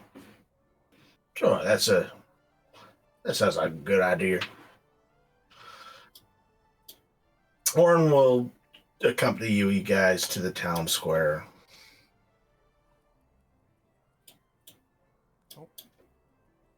Which is going to be... Where's the town? There it is.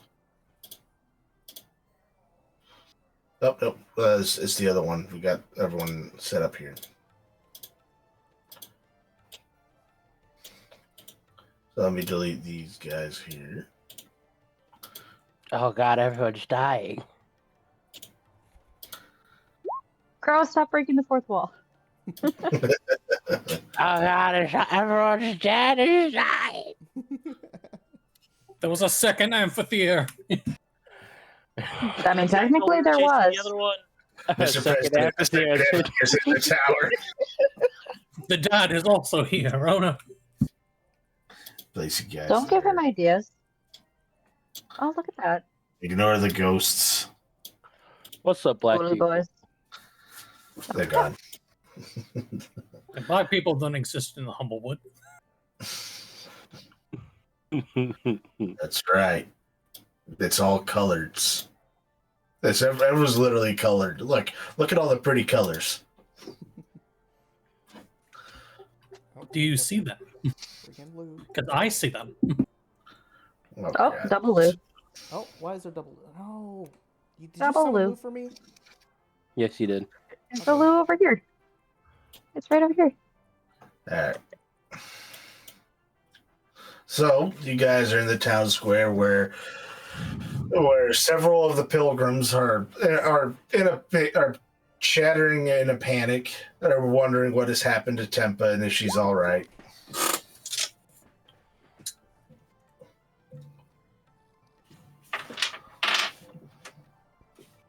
So how would you like to approach this, guys? That is a very good question. We do need to tell the people, but only after we get Well- Tempa somewhere safe. Theoretically, we calm them first to let them know that the amphitheater is no longer a threat. All right. And that Tempa, we could say that Tempa was injured in the fight and so needs time in solitude to heal. Ooh. I actually have an idea that can work with that, but it does paint us all with a massive target. Oh boy. Oh, that's fine. We already. I mean, we said don't we'd already? take it. We don't already have a giant target on our backs? So, what Picard can do is that he can kind of walk to the center here, get everyone's attention with a big show of his wind magic, not his actual like wind touch stuff, because that he still doesn't believe that he's a wind touched. there's no proof to that. But he does have some wind magic thanks to that.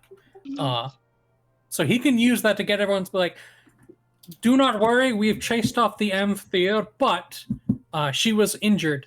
But I, Picard, was granted some of her ability and is going to be acting as her knight, bringing her back to Alderheart for healing. So she's going to be brought back to there, and the process might make her lose her wind-touched abilities, but it'll save her life or something like that. Dramatic flair, dramatic story. Small You town, can- they may buy it. You can give me a deception check. Deception or What? performance? Well, you're lying because you're saying she's going to Alderheart. In reality, you're going to take her to the Avium. Yes. Okay. So again, I'm just passing this by the people first to see if the party's okay with that. Because again, that's going to make us a giant target. Yeah. Now we're going to be throwing off some of them by sending them to Alderheart, but anybody who does believe that she's still a wind touched is now going to have someone else, us, to focus on. All right. Go ahead and give me deception then to try to convince the crowd that. Well, I'm not making the speech yet. I'm passing it by the party to see their thoughts first. Oh, okay. Not a bad idea. I'm of the opinion that I think you just need to rip the bandage off and tell her that she ain't no wind touch and she's not coming back here no more. But she will be back eventually. Eventually, but we still need to tell these folks the truth.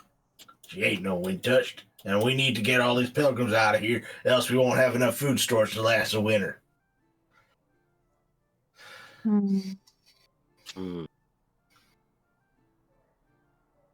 I do like the idea you had, Picard, that it's either. I do like the fact that we could work at that as she's losing her wind touched ability. It's either that or her life. I do. That's why I support- motioned it. Because I do believe there's a risk if we just simply tell people she's not a wind touched. But I will defer to the group's opinion on this, since I've never been good at really telling lies or selling them. Just my papa told me to brought me up as a proper merchant, not one of these hucksters we've been running into lately. He glares over at Spleck. What are you looking at me for? I gave you an actual potion that works. I mean, You've also given us technically- several. You sold us several that didn't. Hey, I never said I made those. Yes, you did. Oh, what? When we first met, you told me that you made those potions that we were buying. I plead the fifth. Mm-hmm. The Constitution doesn't exist here. I have the bylaws. That crap. Pulls up a giant tome of rules. the The fifth rule here is bylaws. explicitly that you have to tell the truth all the time. Metaphorically slapping him with the book. Not everybody follows that. But it's I think that technically it wouldn't really.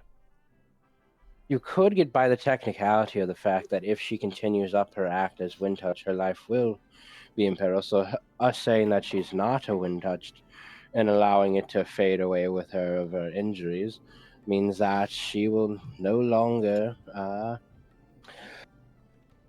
that if people are trying to come after her for her wind touched abilities, that simply her not having them will stop people from going after her that way. Picard, I do like your idea quite a lot. Karo does bring up an excellent point of how would we explain that this is a joke without starting a massive mine hunt for amphitheater babies. We could easily we could say that I despise those beasts. They ate several people and murdered others, but I don't think that it would be a good idea for people to just go start chasing monsters in search of magical abilities.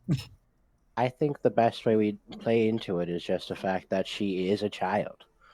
That when, instead of marketing it as a prank, market as a way to gain food, that she found a way of flight, and when she found the way of flight and the wind touch was brought up, it was able to provide her stability. It provided her comfort and allowed her to make herself live longer.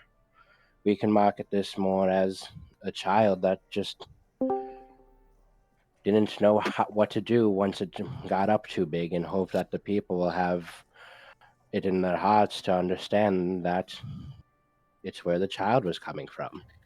It could be a matter of belief. Perhaps she believed she was a wind touched, even though she didn't quite understand the powers herself.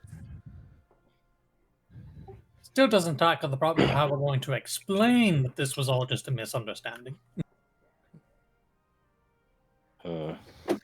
I mean, she never claimed to be a wind touch, but still standing with Picard on the idea of she has to go to heal, or she may lose her life. That's not a lie. She was injured, she does need to heal. And it's vague enough that it leaves room for thought.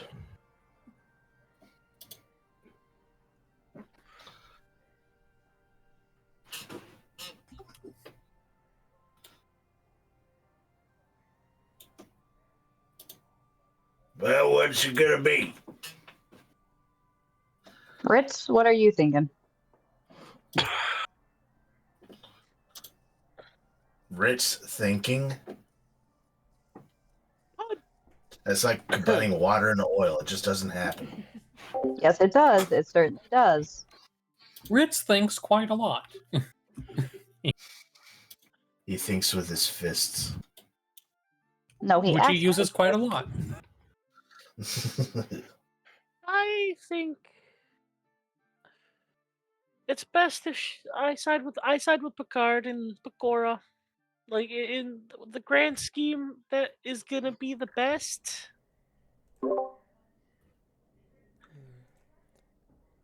Oh, we're overthinking the setting, and everyone is just gonna be like, "Oh, okay." I think it could quite literally just be animal birds if we just accept it. That's Because I'm thinking like this is one of my games, and this is gonna be super campaign relevant a couple levels later when people start trying to chase down her again. But it could be this campaign's just like, yes, just tell them that's all a prank. You never know. Gator is learning from you on a weekly basis now, so But he's also using a pre-win module. fair. He fucking sucks. I'm sorry. I didn't. Okay, let's go with this. One, we just tell them that it was all a misunderstanding. Two, we go with the story. We're flipping a coin, or are we voting? Flipping a coin. Oh, I thought we were voting. Lou is kind Let's of make it under a weighted die roll then. So we'll do a D10 where everybody, you can either put as a 1 or a 2 if you want a 50-50, or you put your both votes to 1. So Okay, wait, what? So we'll roll a D. No, actually, we'll do a D5, right? And everyone can put in their vote. So 1, if you think we should tell the truth. 2, we lie. And then whoever, when we roll the D5, whoever that number is gets to make the deciding vote. And we'll just go in order of our like Discord appearance. So Elizabeth would be 1, me would be 2, so on and so forth. Okay. That way, it's setting it up to chance, but also somebody gets to have that final word, so it's not just a coin flip. Okay.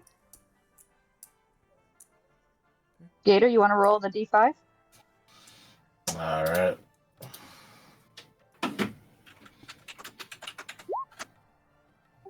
Fuck. Why would it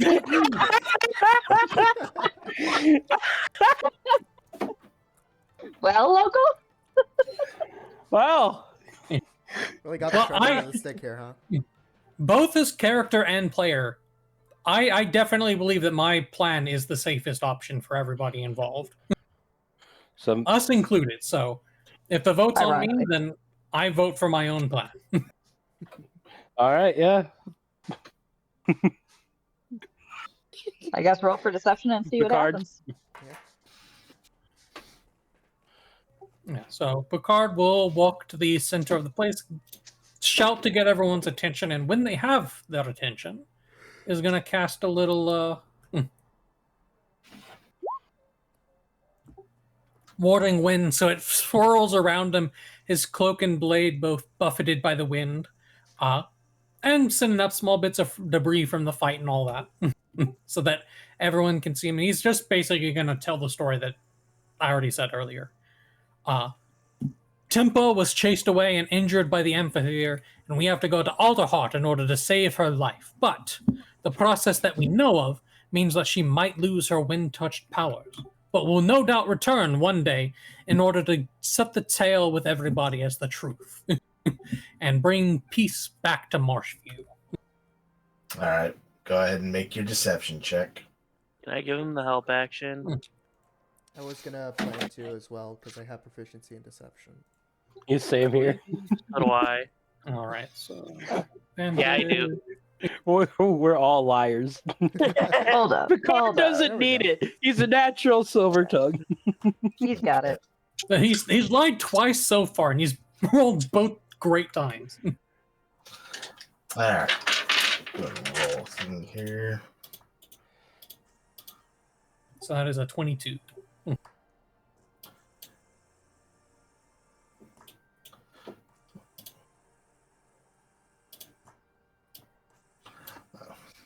All right, let's see. I'll get a flat 10. All right. So many of the pilgrims usher sighs of relief at hearing that Tempa will make a full recovery, but many of them make their disappointment heard loud and clear after hearing that she will lose her wind-touched abilities. But for the most part, the pilgrims remain calm and take the news as well as you would you would hope for them to take. Good, my fellow pilgrims. Your travels and work here have not been in vain. The Amaranthine will bless you. But for now, return back to your homes and your abodes and pray that the Amaranthines come to bless you in turn. With that, many of the pilgrims will start to leave the town. Much to Orn's relief, as that's what he wanted. Even if you're lying to them, as long as they're out of the town, that's all he really cares about. And then Beerstain shows up. You revived. God, he swallowed me whole. Comes straight from the heavens, finger-looking bat appears on his shoulder. Ride for round 2! Don't give Gator ideas. Oh god, the fucking Oh, the music! tube is back. The best boss music so far. Really Banjo-Kazooie vibes. All right, he attacks Ritz with 3 spear strikes. Alrighty, let's see if he hits. Yeah. I forgot. That's how it. pepperoni his nipples are. Those are some pepperoni nips. Yeah, Rich would only take 11 piercing damage on the first attack. Nah.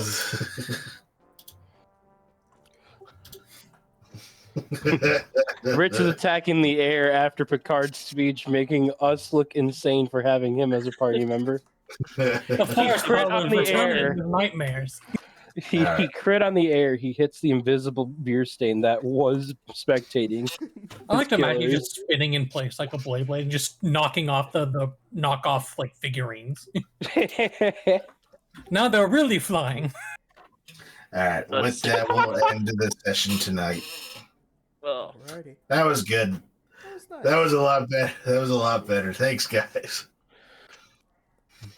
You're welcome. Although I want to wring the neck of that buck. Oh, the guy, what's his face? The musician. no, the Oh book. no, the book, the adventure module for being very Oh, Railroady. look. I heard but it's fuck. fine. And I'm like, It's what? fine. It's just, that book is very railroady. That spine is very nice. So that book. I want to snap that Pleasant spine. Paw was actually really nice, despite the fact that he's doing some bootlegging. I Pleasant still Paw hate you. folded.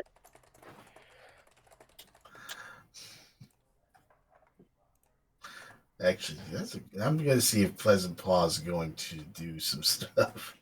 Yeah, to try to. Well, I don't think he'd want to mention us at all. Like I made sure because I was going to ask him not to mention us, but I'm like, wait, me saying something would mean that'd say something, so just let him be. Okay. Here's my question. Does he know that we are the Backyardigans?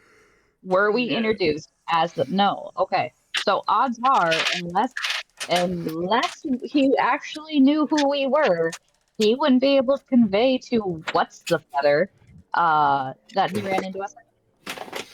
Well, having a crow, a deer, a striga, and Yeah, we do kind of stand out. a wolf. It's like, oh, what group could that be?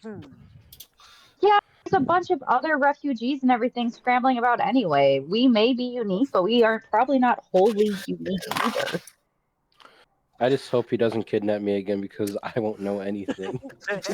He needs to kidnap one of you guys, the people who know stuff, if he wants information. Just asking for all these questions. Crow has no fucking clue. Yeah, so Pleasant Paw on his journeys is going to start spreading rumors about Crow. Oh God, why Crow specifically? It's because I played better than him. I played better, and yet here I am still like, no, I'd still like to learn from you. You clearly have years of experience. It'll be interesting. It'll be interesting to learn what spreads about Crow. He's a slut. I heard he has a big black bird cock. I heard he has a big cloaca. His cloaca's spread His wild. cloaca's massive. I mean, BBC's Big Bird cloaca.